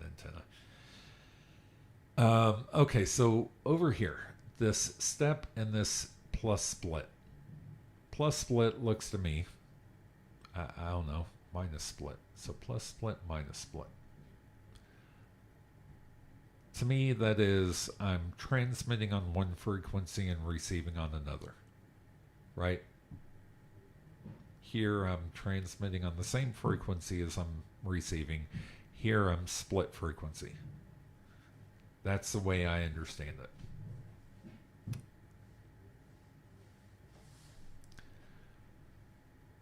Okay, so RXMIT. I don't know what RX... Okay, so... RIT frequency and transit. Okay, so to me, this is kind of the same as split. But is that for if you have an antenna plugged up to your, let's see, this port? I don't know. I'll have to look that up. It's something I don't even have the option to do. Maybe if I enable these. Yeah. Interesting. I'm going to have to go figure out what that is. Step. So steps, snap the tune to how many steps. So you can change this to, say, 1,000, and you're always going in increments of, 1 kilohertz there. So that's not hard to understand. I'm interested in what that receive transmit is. Maybe that's what I'm thinking split is. For moving the frequency. Okay, so like if you are off, if your radio is off slightly or someone else's is slightly off from a frequency, so you tune to 14,262 and you're actually at 14,262 200. Is that what you're saying, Don? Is that's like a slide to move that over a little bit to get you back on frequency? That would make sense.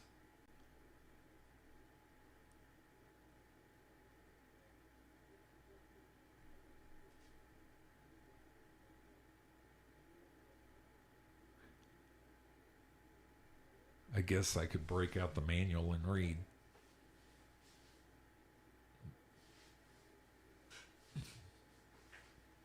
Gotcha. Okay. That makes a lot of sense. And where they would place it, that makes a lot of sense, right?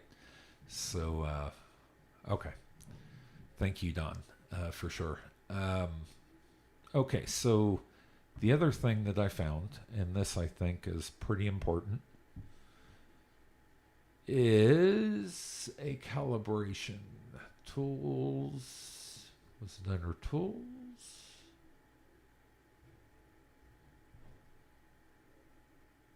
Maybe it was preferences.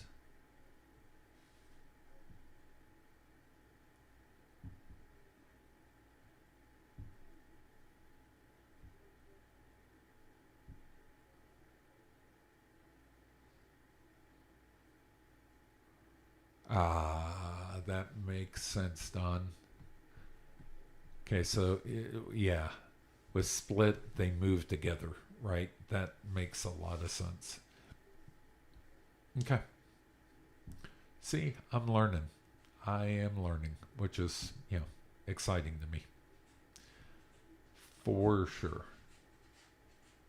Okay, so I got to figure out where that calibration was.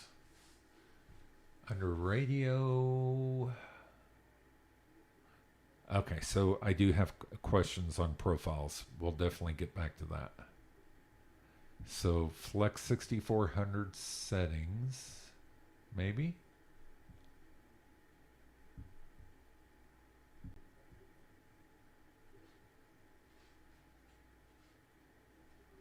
So I don't have anything plugged up to the back of the radio for a microphone at all. I don't really want anything there. Gotcha. Yeah, that makes sense, Don. So what Don's saying is if you change the RX frequency during a split, the TX will also move. So you're always a certain number of, a certain frequency away from each other on your transmit and receive. And it's consistent based on what you set up there. So if you slide transmit further over or receive further over as you move up and down the band, they move together. I've never used that. I've never had a reason to use that. But then again, there's a lot about ham radio I've got no clue about. Okay, so on settings, so under radio, let me go find radio, then settings, then receive. There is this recalibrate. Okay. One important thing that I learned on my own, just from accident, is I clicked that calibrate and then I clicked it again real quick. Start and then start. I ended up with my offset way out there in some crazy location. Then when I went to go transmit, my SWR was, off the chart. Because what this is doing is basically saying, calibrate your radio to where you have to, this is what my calibration is. In fact, I'll go ahead and run it.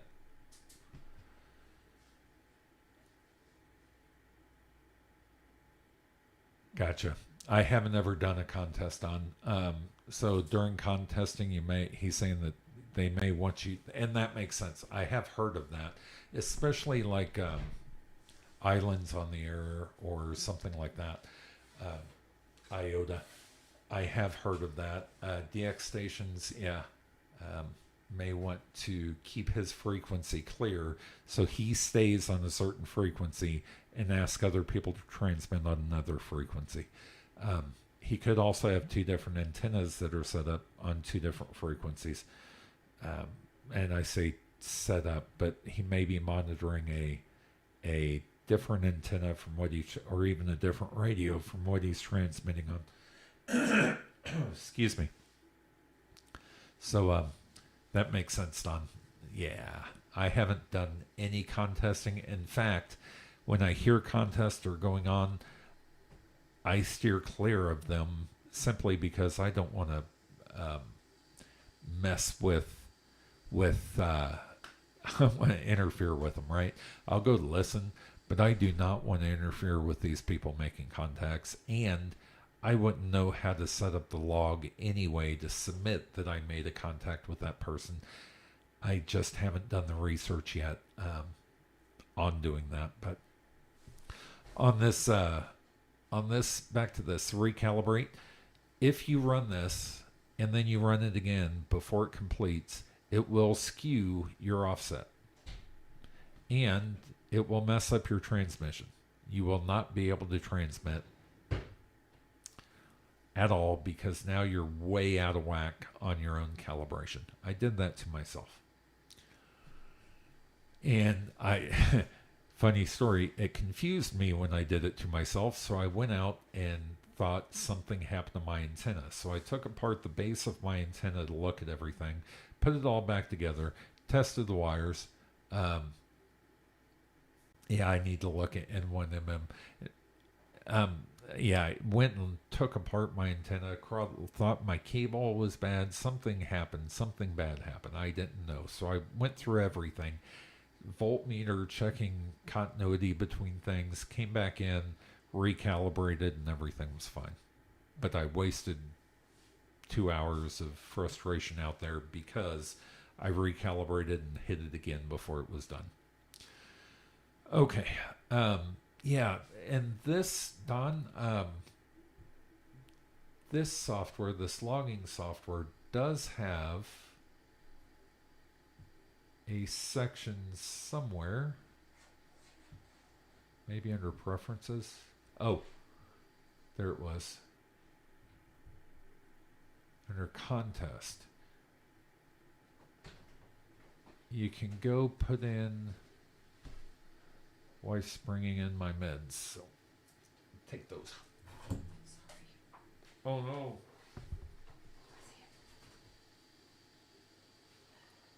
Thank you.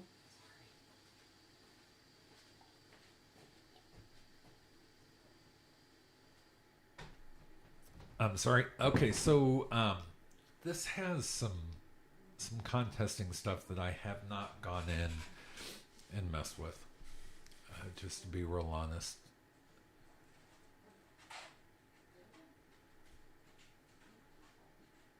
I don't know. I need to spend some time on the contest front, just trying to figure it out. I figured that I would go to field day next year and get some feeling for it. I've been to one field day. Keep forgetting your Mac. Yeah, I am. Yeah, I've got a laptop that has every operating system on it besides Mac, but I don't really touch it much anymore. It's pretty old. But I figured I'd go to field day. This last field day, I went down and hung out with Jason from Ham Radio 2.0 and Frank and all those guys, and I was more interested in recording the event than I was about participating in the event. And this next year I'll go, well, if we have it, right? I'll go to a local, a local ham day here with the club that I'm a member of here, and actually learn about contesting. Not that field day's a contest, but it's a lot like a contest, right? Okay, so I'm not going to go through every setting. So here's a couple of things that I get confused on. This is a situation I find myself in, actually. I find myself right here. And I'm wondering, I sit there and I go, okay, how in the world do I get those controls back up on the left-hand side? Well, to answer that question, you go to Tools, you go to Flex Control, and that's not it. You go to Tools, and you go to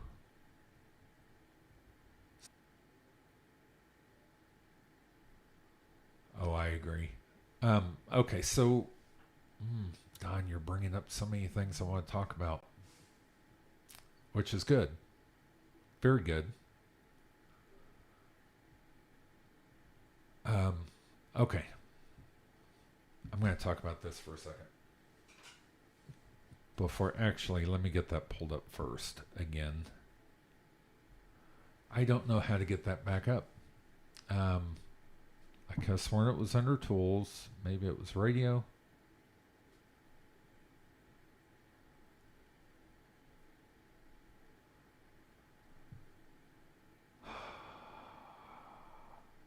Wrong. I didn't mean to click that. Maybe it's View? No. How do I pull up my radio controls again? That's Finder. That wouldn't get it. So let's do this. SmartSDR. Nope. Radio. That's the settings, memories. Nope. Nope. Nope. Nope. I thought it was right here, but when I pull it up, it's flex control. I want my radio control. There we go. View radio control. See, I end up in that situation a lot, and I just have to work with the software to get used to it, right? So view radio control. Man, it would be cool if there was a button up here that you could click for radio control. Just saying. Because going to view and then radio control, I don't know. Maybe it's just me, but that just seems... It's not easy to find, or I don't know. I just have to get used to it, I guess. Okay, so what I was going to mention, Don, you had mentioned that your father passed away, and then I replied that my mother had passed away late last year. My parents... So much I could say here. My parents had invested in a timeshare.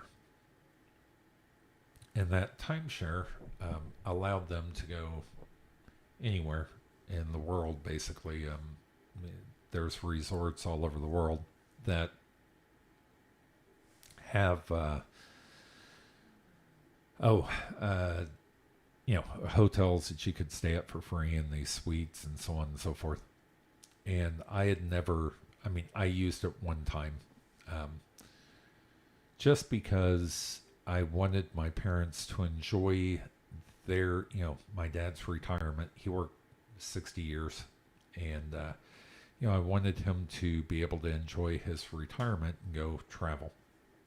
Well, when my mother passed away, my dad decided that he was not going to use that timeshare anymore, because that was something that he and my mom did together.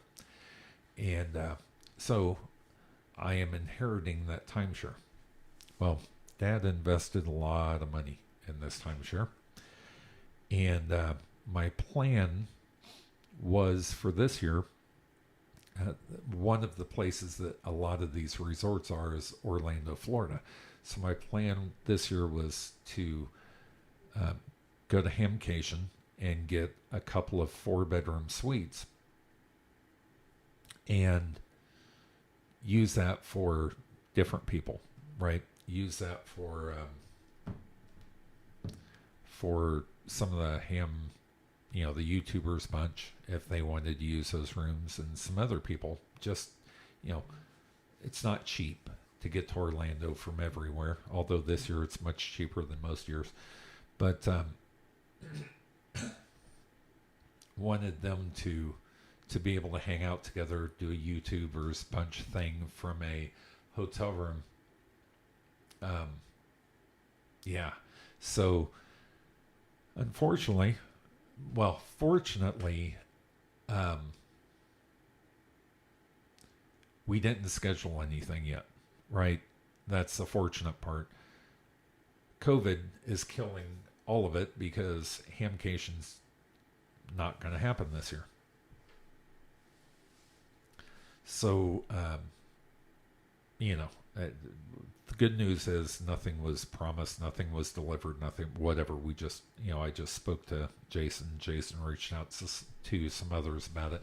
But now we've got more time to plan for the next year. So, and I went into it knowing that it may not happen in 2021. It may need to happen in 2022. But I did make that offer. And we'll see where we're at in 2022, I guess. But anyway, I think it would be really cool to get everybody together in one place to cover a big hamvention type thing and hang out in those rooms. You would not believe the number of the number of rooms I can get. Basically, I could stay there in a 4-bedroom suite by myself for 6 weeks and still not spend all the points that my mom and dad had amassed. So, and that's on a yearly basis. So I'm trying to figure out what we need to do there. But anyway, back to this. It would be really cool to be able to offer those to many different people, rooms to many different people, and everybody get together and actually meet face to face at a place like that. But COVID has other plans. Okay, so across the top here, TX. So all these do is take you to different sections over here. Yeah, and Dad had wanted to get out of that timeshare. He had so far spent, I think, $7,000 trying to get out of the timeshare and hadn't gotten out yet. I make enough money that I can afford to pay for the timeshare. That's not a problem. I have 4 children who all would use that timeshare if I didn't want to use it. So I'm okay with it. It doesn't bother me. I'll take it. What I don't use, my children will use. And when I pass away, they can figure out what to do with it. Because if they don't want it, basically the gist of it is if I didn't take it, Dad would just quit paying for it. So what? He loses the timeshare, it goes away. And all the money that he paid to get into it and all that. For me, I make plenty of money to be able to afford it. I'll pay for it. My children will use it. And what doesn't get used, doesn't get used. We're talking about a huge family gathering.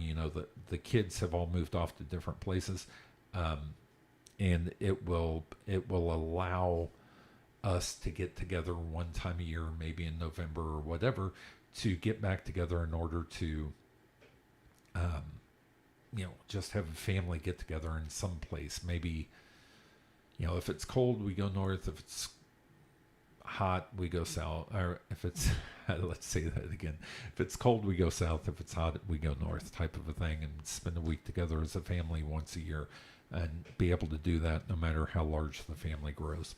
But that's the thought. Anyway, so on this, these buttons just take you to different sections, right, of this radio control. So the equalizer, I find this, I have messed with it just a little bit. I'm going to go ahead and turn up the audio again, try to find the signal, and see if we can't use the equalizer to do something beneficial. See, I'm not playing when I say every time.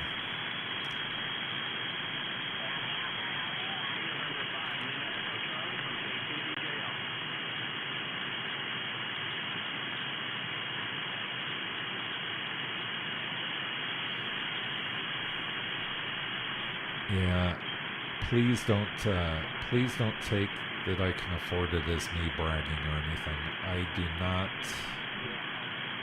I have lived in very poor situations. I'm just blessed right now.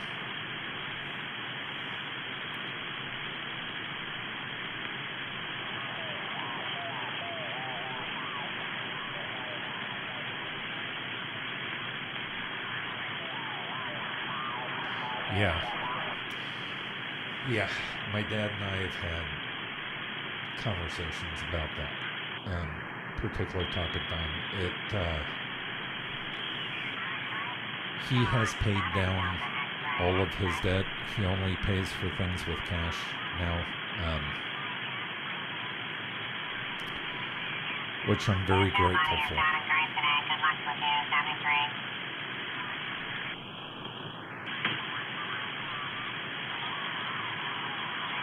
Okay. So I'm trying to get in here to get to this particular frequency.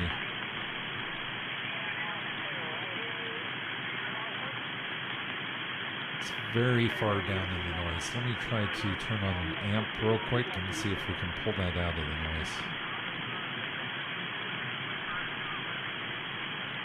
Or turn it up.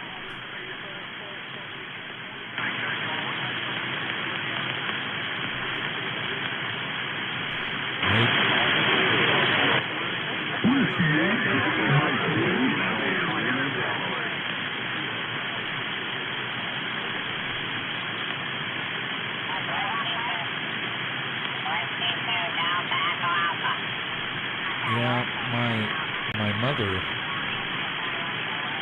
her death was completely unexpected. You are 5-9, Brooklyn, New York. 5-9, Brooklyn, New York. I'm getting into Brooklyn, New York here. Okay. Let's see if we can use any of these noise filters.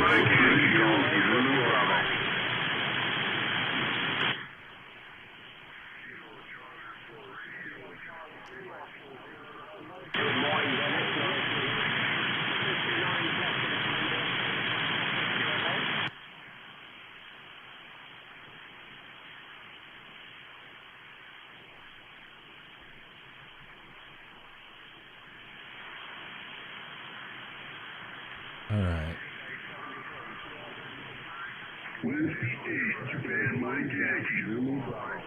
He sounds like he's slightly off frequency, or I am. Let's see.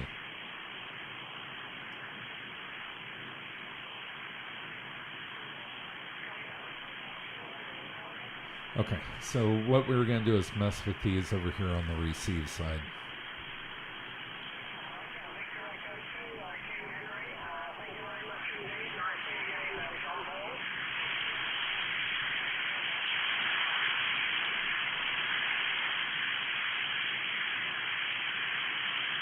Yeah, I am on the log for sure.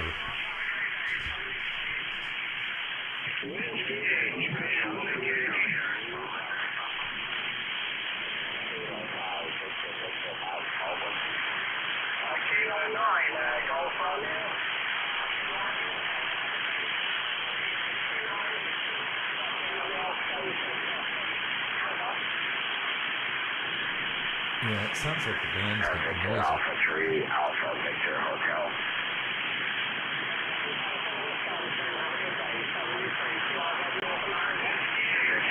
Victor Echo 3, Golf Zulu Bravo.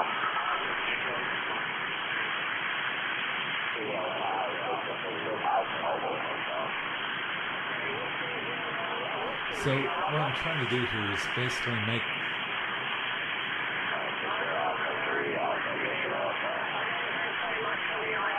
I'm trying to find that and remove it. Oh, there we go.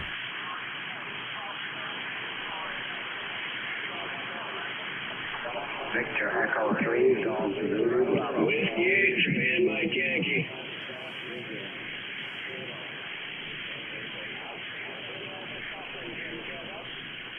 Stop that.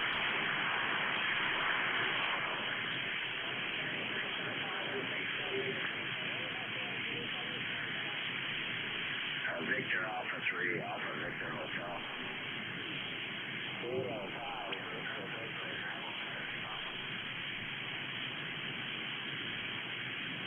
Victor Alpha 3, Alpha Victor Hotel. So I've just completely destroyed his audio.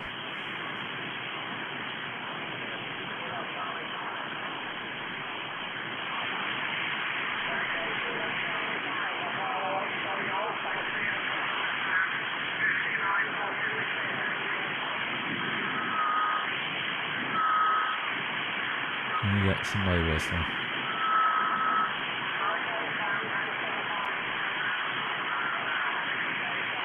Alright, so let's go back to flat. Turn this amp down and switch the antennas real quick.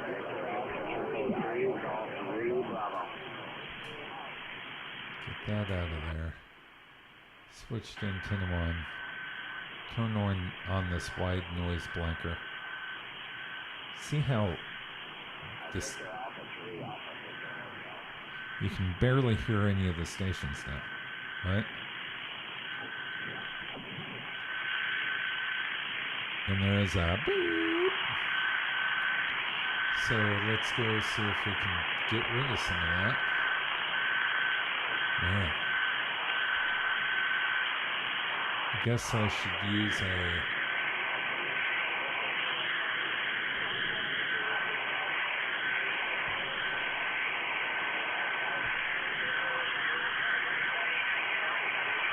Using some skills I learned today here. Number 88, Mike X-ray. Move over. Let's see if I slide up on it and then move it over. And I can make this wider.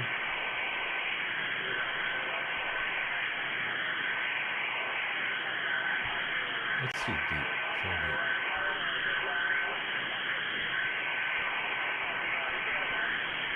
I'm going to block out a lot there.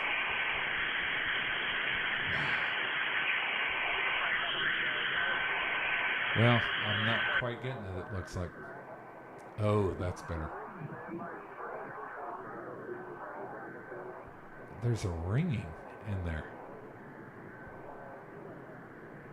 I guess I missed it.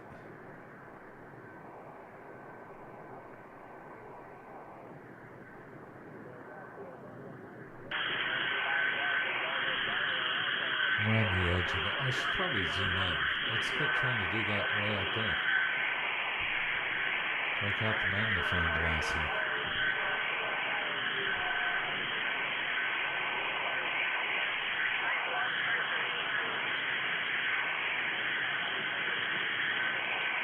I just can't quite get rid of it. I think it's actually right here. Okay, so let's do this. Let's go move that over here, switch antennas back. I can't, excuse me, I can't hear them nearly as well as I could earlier, but you know, that could be, again, with radio, it could be band conditions, it could be any number of things. Let's turn off all of these blankers and noise filters.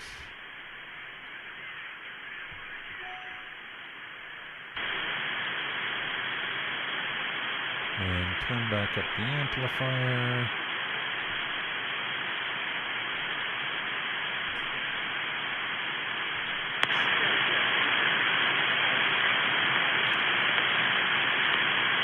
We got us some good static going on. Okay, so anyway. Well, there he is.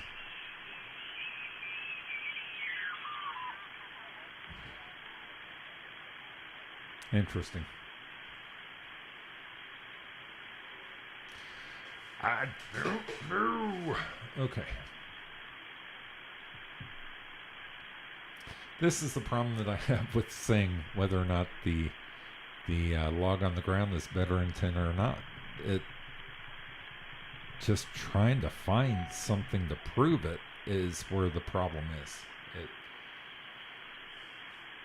So I'm just going to go with it's different. Anyway, so that,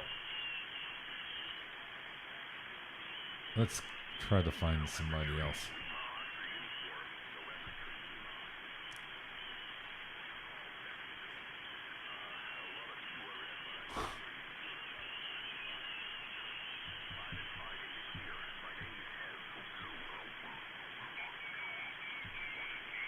Hey, no problem, Don. I'm going to be on all day. I don't care if anybody's watching or not. I'm going to go ahead and record this until about 4 o'clock, be on live stream until about 4 o'clock, and just fumbling around trying to figure out as much as I can on this software. But thanks, Don. Thanks for stopping by. I definitely appreciate you. As always, a pleasure. And one day, hopefully, we will meet up. 73, and we'll see you tonight for sure.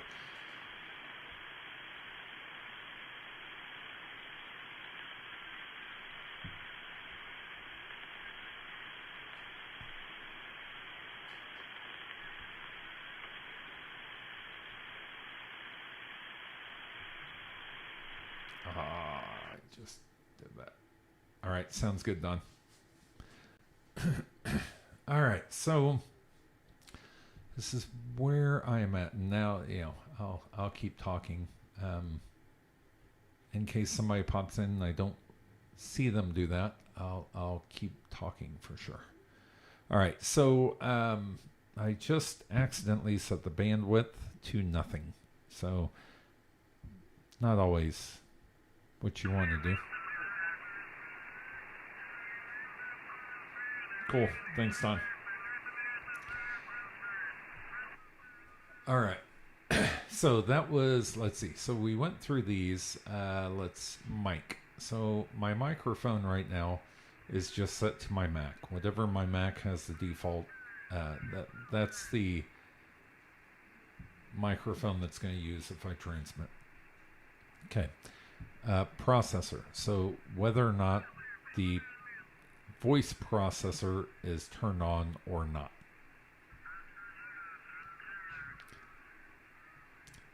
So normal, DX, and DX Plus are the options. Monitor, do I want to, I think this is monitor the audio out of my microphone. Now you have these profiles also. And you have profiles for different things, right? If you had a different mic, in fact, let me get it.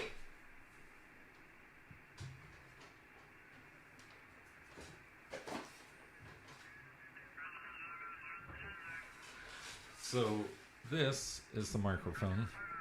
Haven't even opened it, but it comes with the radio. It is FHM3 TRS RCA. So FHM3. Well, if you look at these, there's FHM3 is one of the profiles, right? There's also a lot of other headsets that are out there. So Radio Sport makes some great headsets from what I understand. The Pro HC6, that's what I think this one is. Pro set. I don't know. This is a healed Pro set. I don't know which version it is, but anyway, there's you can plug that directly into the back of the radio, or even use that profile within here. And I'm sure that you could probably go download some more. So for me, I'm just on the Mac OS default profile. So you can do the plus ACC. Okay, so I'm not for sure what plus ACC means, but I bet I know I've seen ACC before. I just don't know what it means off the top of my head. Whether or not you're using a DAX, I think you want this off unless,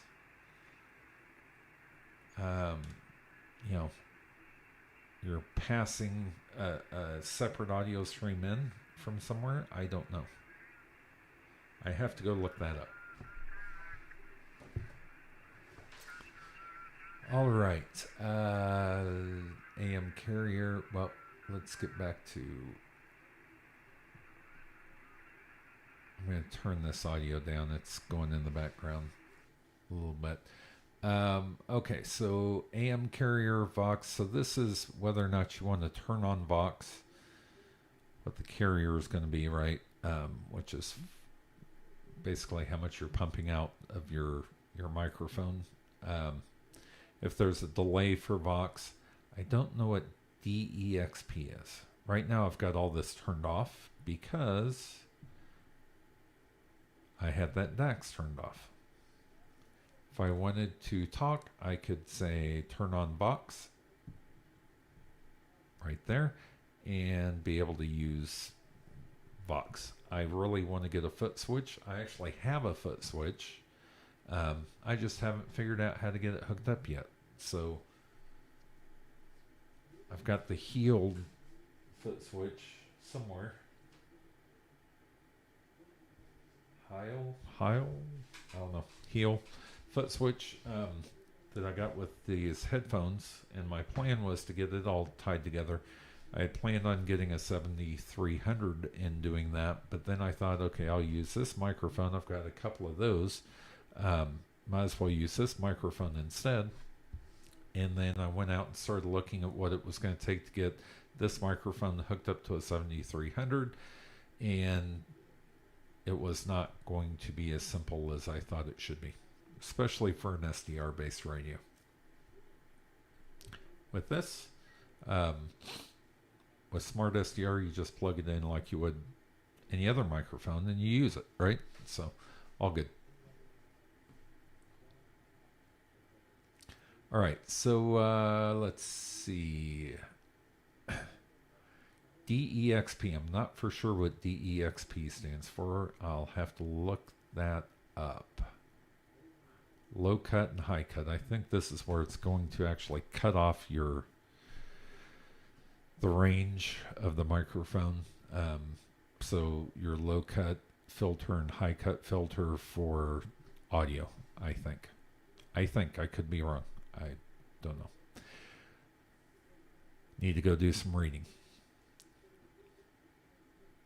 Okay, so this is your receive antenna. This is your transmit antenna. They can be the same thing.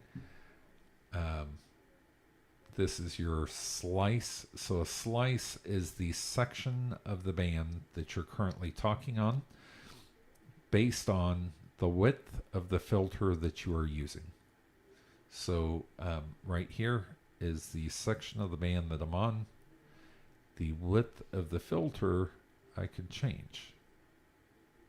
And you'll see this right here changes, right? So if you watch right here when I click, I'm going to go back down to a 2.7 and that changed the filter. If I go to a 1.6, it's very small.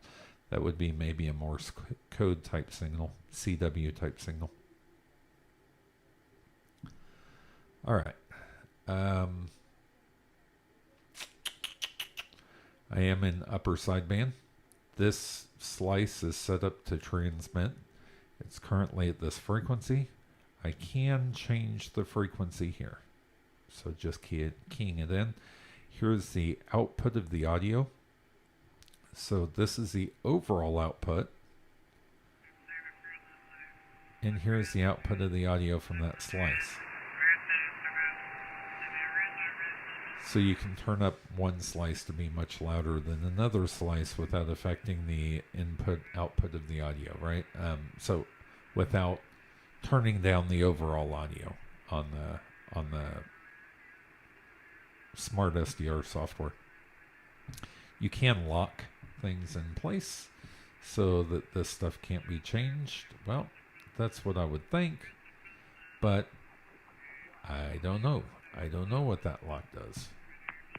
Didn't do a whole lot. So lock, I don't know.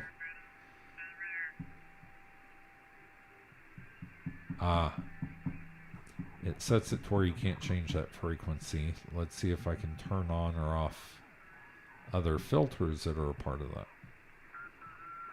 I can. Okay. So this lock is specifically for the changing frequency. Let's see, can I change it here?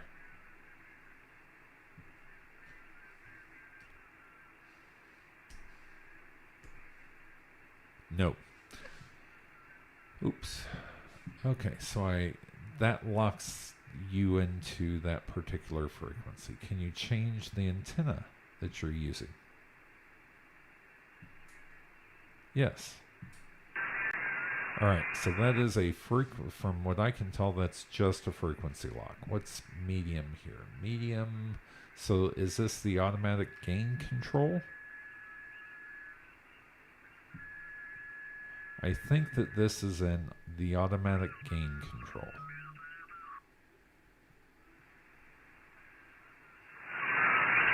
Yep. This correlates to this. Gotcha. Okay. That's good to know. All right. So we already talked about this. So this is your equalizer. So the equalizer can help you, especially on receive, especially if you've got say that you have somebody with a very deep voice. You can knock those deeps down and raise the highs and get that more coming out of the sound, coming out of the noise.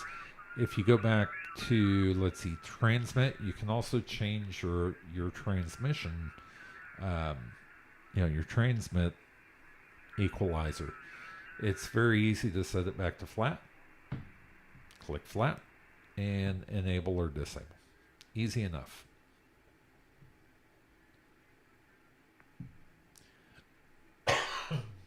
Excuse me, hold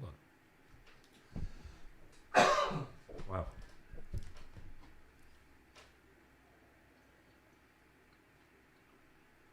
I am not drinking my coffee nearly as quickly as Good Game. He downs that stuff like nobody else, and I drink mine fairly quickly usually. So, TNF. This, I think, relates back to... Oh, wait.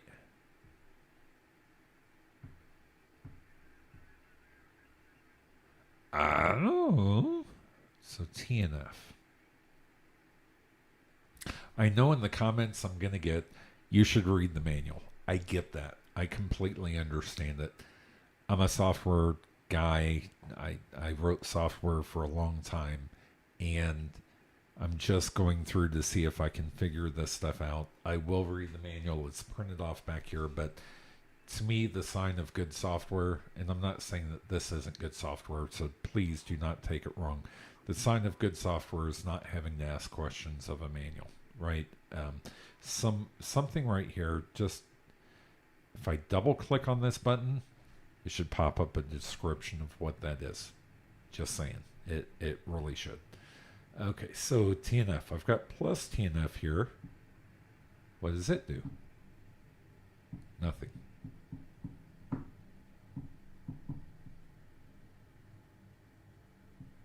Did I just add a bunch of TNF as these guys? How do I get rid of that guy?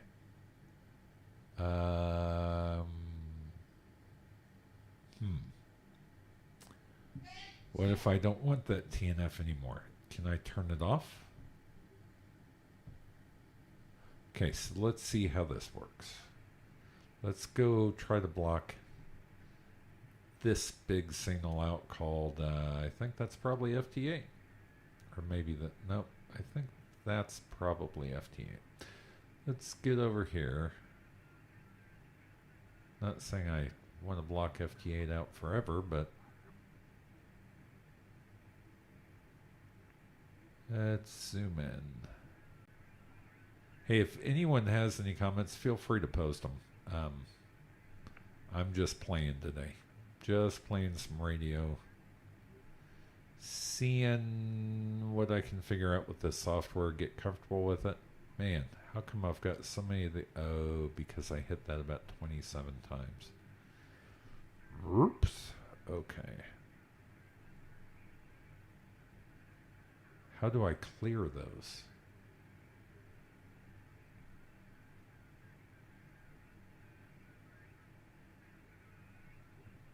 Do I have to... Can I clear all? Oh.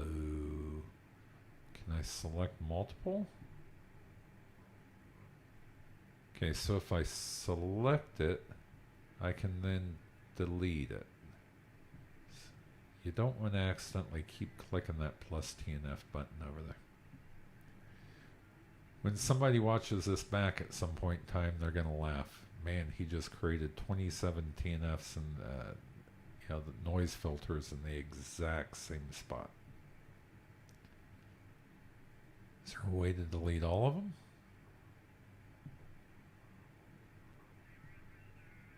Nope.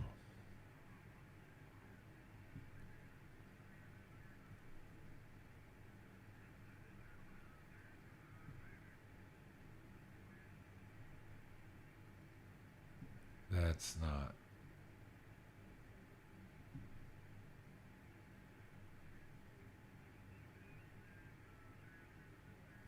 There's got to be a way.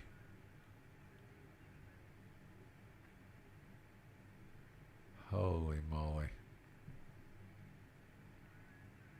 Okay, so what I'm going to do is close down and come back in and see if they're still there. Let's see. So this is a radio that's on my network, Flex 6400 OHR. Can you imagine? There's the IP address on my network if you want to hack in and try to out. It doesn't matter to me. Anyway, there's 0 of 2 connections in use, so I'm going to connect, and all of those stayed there. So what happens if I close that? Close the app altogether and see. If I reopen it, do they come back?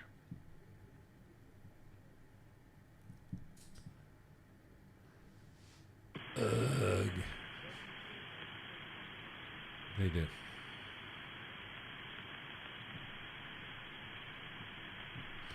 Alrighty then. I'm going to have to, I don't know. If anyone knows a way that might be watching to delete all of your TNFs at one time, man, that would be fantastic. Even with a, hey, do you really want to do this? You realize what you're doing option. Maybe just for a band, even, right? I think I got them all out of there. Let's go ahead and zoom out.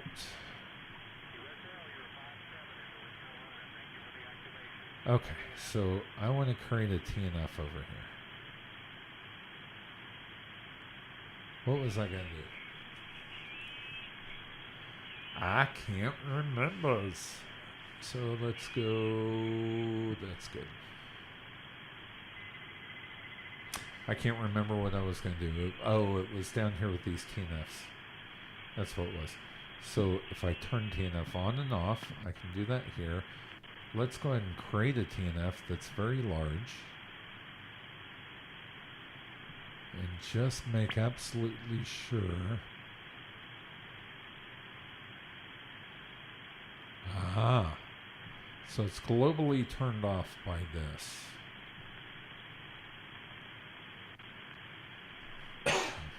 Gotcha. So let's come down here. Delete it. I'm just going to put a TNF over a big chunk here.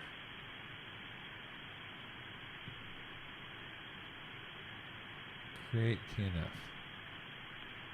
Gotcha. So now I should be able to open that. I'm going to go very deep. And I'm going to make it excuse me, 1,000 wide, and I broke it. Roger, you're 5-9 of Pennsylvania. Okay, so let's band zoom. The entire oh, it ended up way down here. Okay, so what if I want to do it right here? Blam. Cut out all the audio. Okay, so now I should be able to do this. And the audio should come back. Okay. So that's what this does. Turning on and off all of your noise filters. Gotcha. It doesn't remove them, it just turns them on and off. Now, one of the nice things is, like Don was mentioning earlier, what you can do when you create a TNF is leave it permanently there, which I think is a fantastic idea. So you can make it permanent to where as you scroll up and down the band, right, if you move things around, it stays there and it's permanent. It will block that section of the band for you for, there you go, for you for until you delete it, I suppose.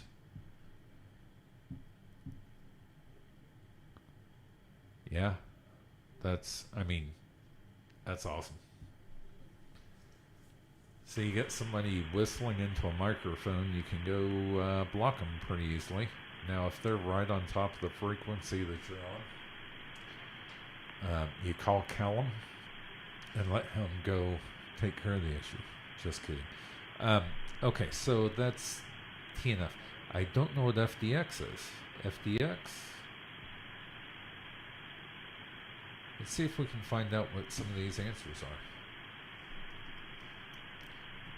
What is FDX used for? No results found. Well, you know. FDX. Okay. Huh. Maybe a double click right here would be awesome to tell you what that's turning on and off.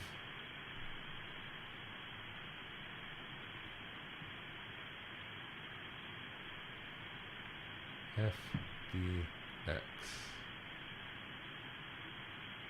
What does that do? Help. Let's go into here. We're going to find this somewhere. Man, it's too big. I'm going to search for it and then find it real quick over here. So, is there a find in here? It's a PDF document.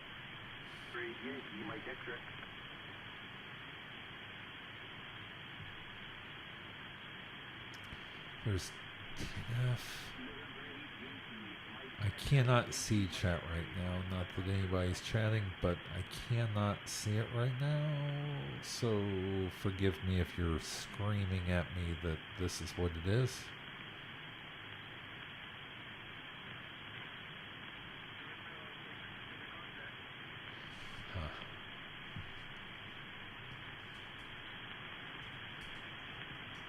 What is FDX button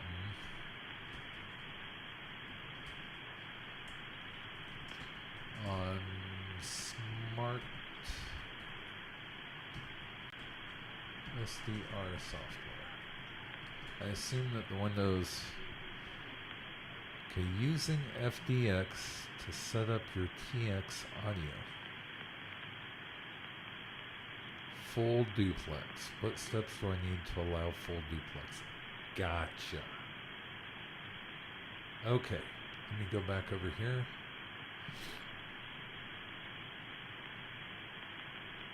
FDX is full duplex.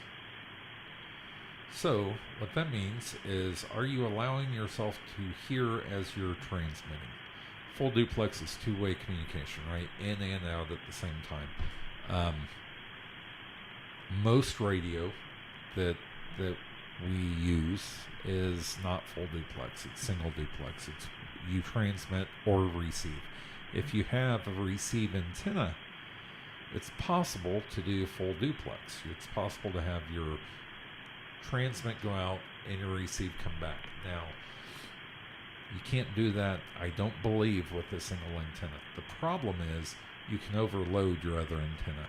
So you have to have the right filters and things in place, from my understanding, to make that work correctly. So that's just my thought, my guess, I'm not turning that on. All right, so let's see. That we've gone through the mic setup, the phone setup. So DEXP. DEXP, is that the same thing? Nope. Let's go look up what DEXP is.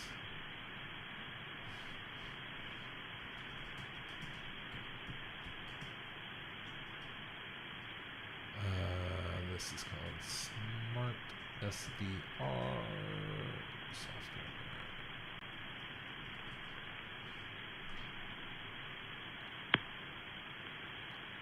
DEXP, I How do I turn off DEXP? DEXP not working.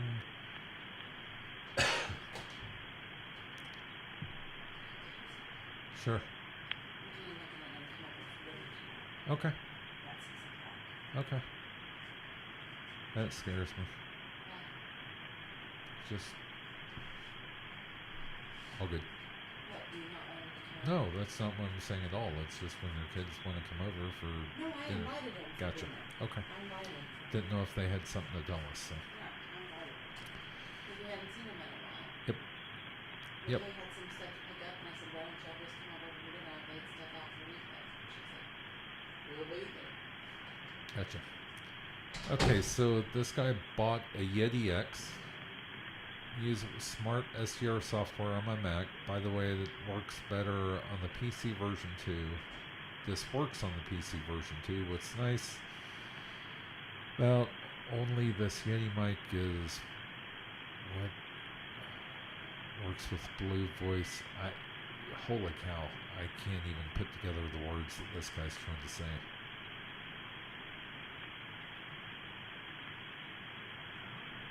So it silences the background roar on your transmitted voice when you're not speaking. So basically it's a gate. So let me turn this down.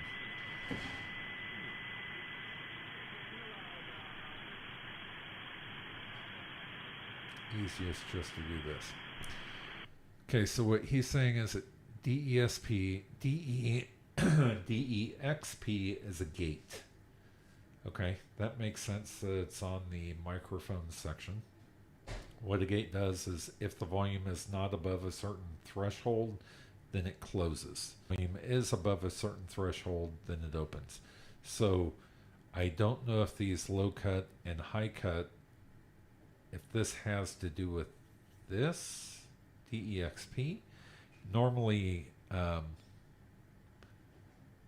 gates, you set a low portion and it opens if you get above that low portion.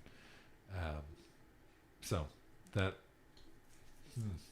I may need to look into some of that. Oh noes, I think okay, so let's see if I'm caught up. Did I kill my stream?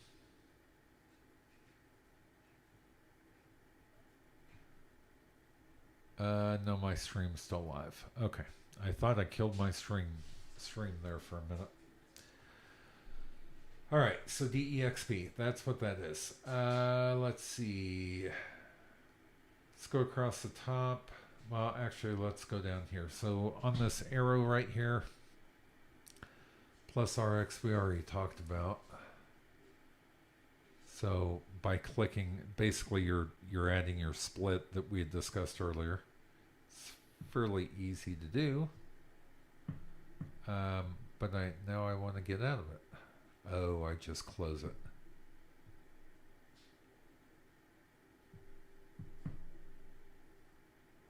So what that's actually doing is opening A slice and B slice.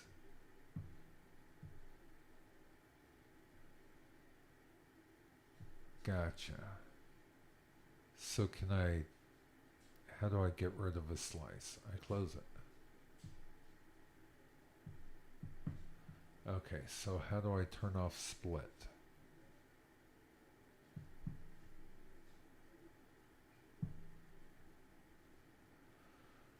This is the problem that I have. I just don't know software well enough.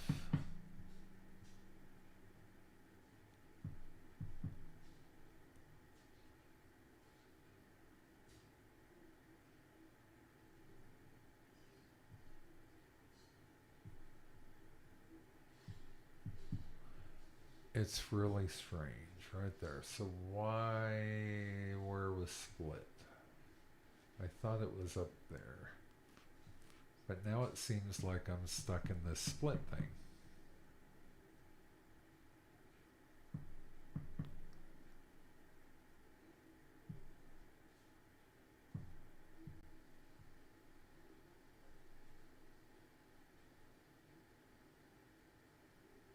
Okay, let's zoom in, see if I can, but my entire pan adapter looks like it's stopped also. Okay, so we're going to disconnect. Looks like I confused it.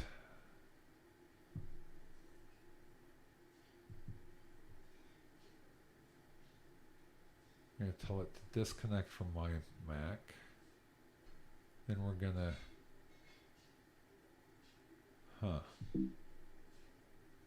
tell it to connect from my Mac.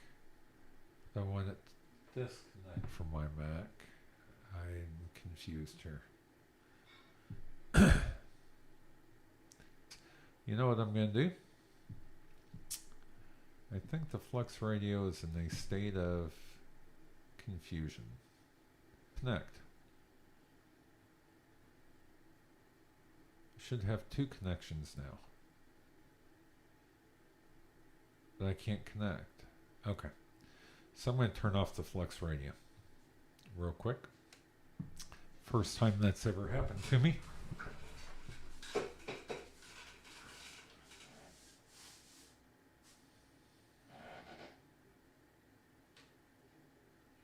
Been going for 2.5 hours so far.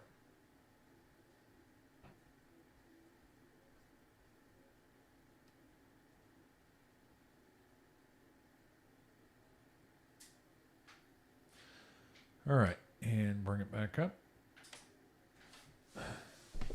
Wait for it to boot up. So, yeah, booting up. I'm going to open up this microphone that I've never opened. Take a look at it.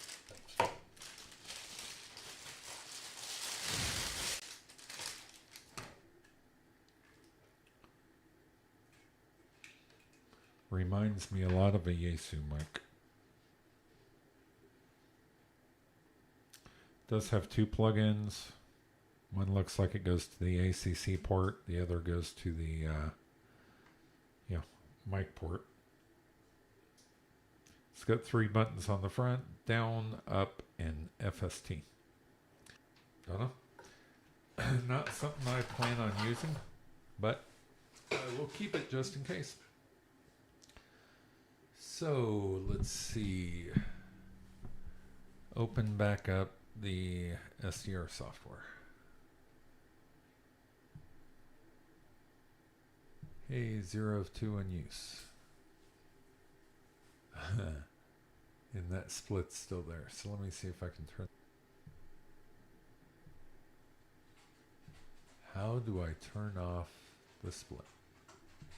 I just closed one of them. It isn't letting me close it because I guess things locked up earlier. All right, getting back over here.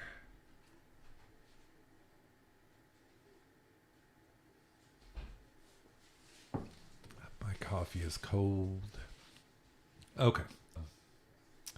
That was, so you can do add a separate transmit, add a split, add a noise filter, switch bands, which is the numeric values, the band names, actual band widths, right?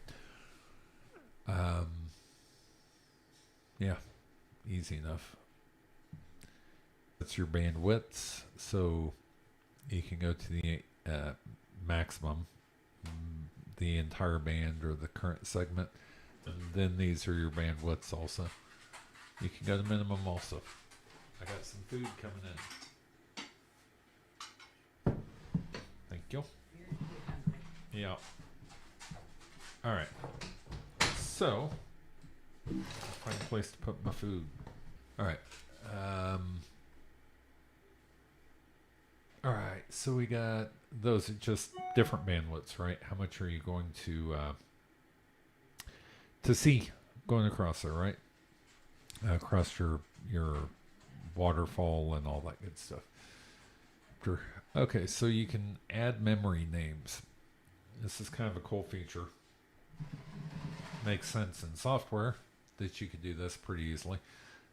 You can add, go to a frequency, add a name. I haven't added any yet, but say FT8 or blah blah net or whatever. You can add those those particular memories to those memories, right? So here you're adding a memory, and here you are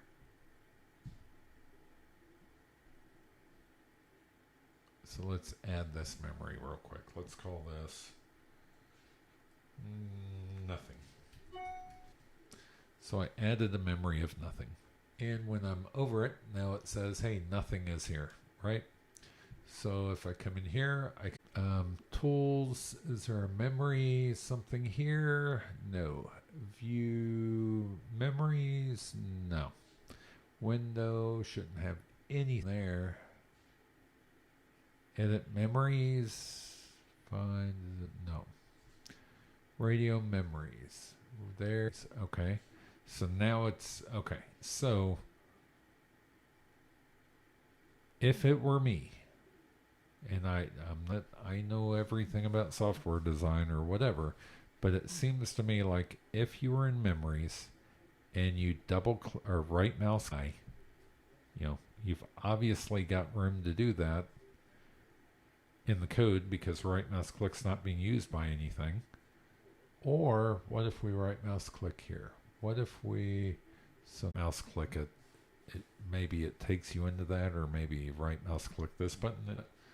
Let's see if I'm still streaming.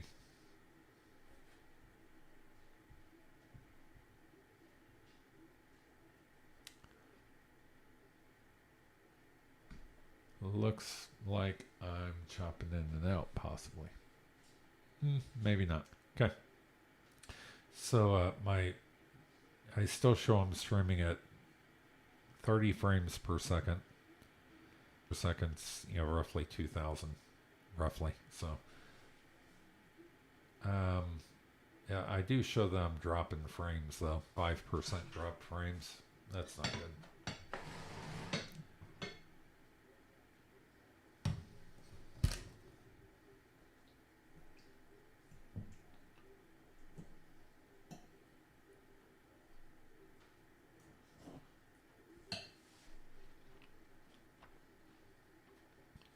I had to get a bite to eat, I'm sorry. All right.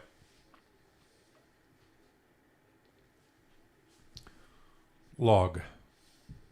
Log's pretty easy. Helps you log a contact very quickly. Put it in the comment. Wait, was, call sign, comment, what was received, what was sent. Transmit frequency, receive frequency, which is where you're at. Date time, which it pulls up, that is in UTC time. I'm assuming that I'm having trouble streaming. I am. So I'll stop and restart it. I'll tell you what, I'm going to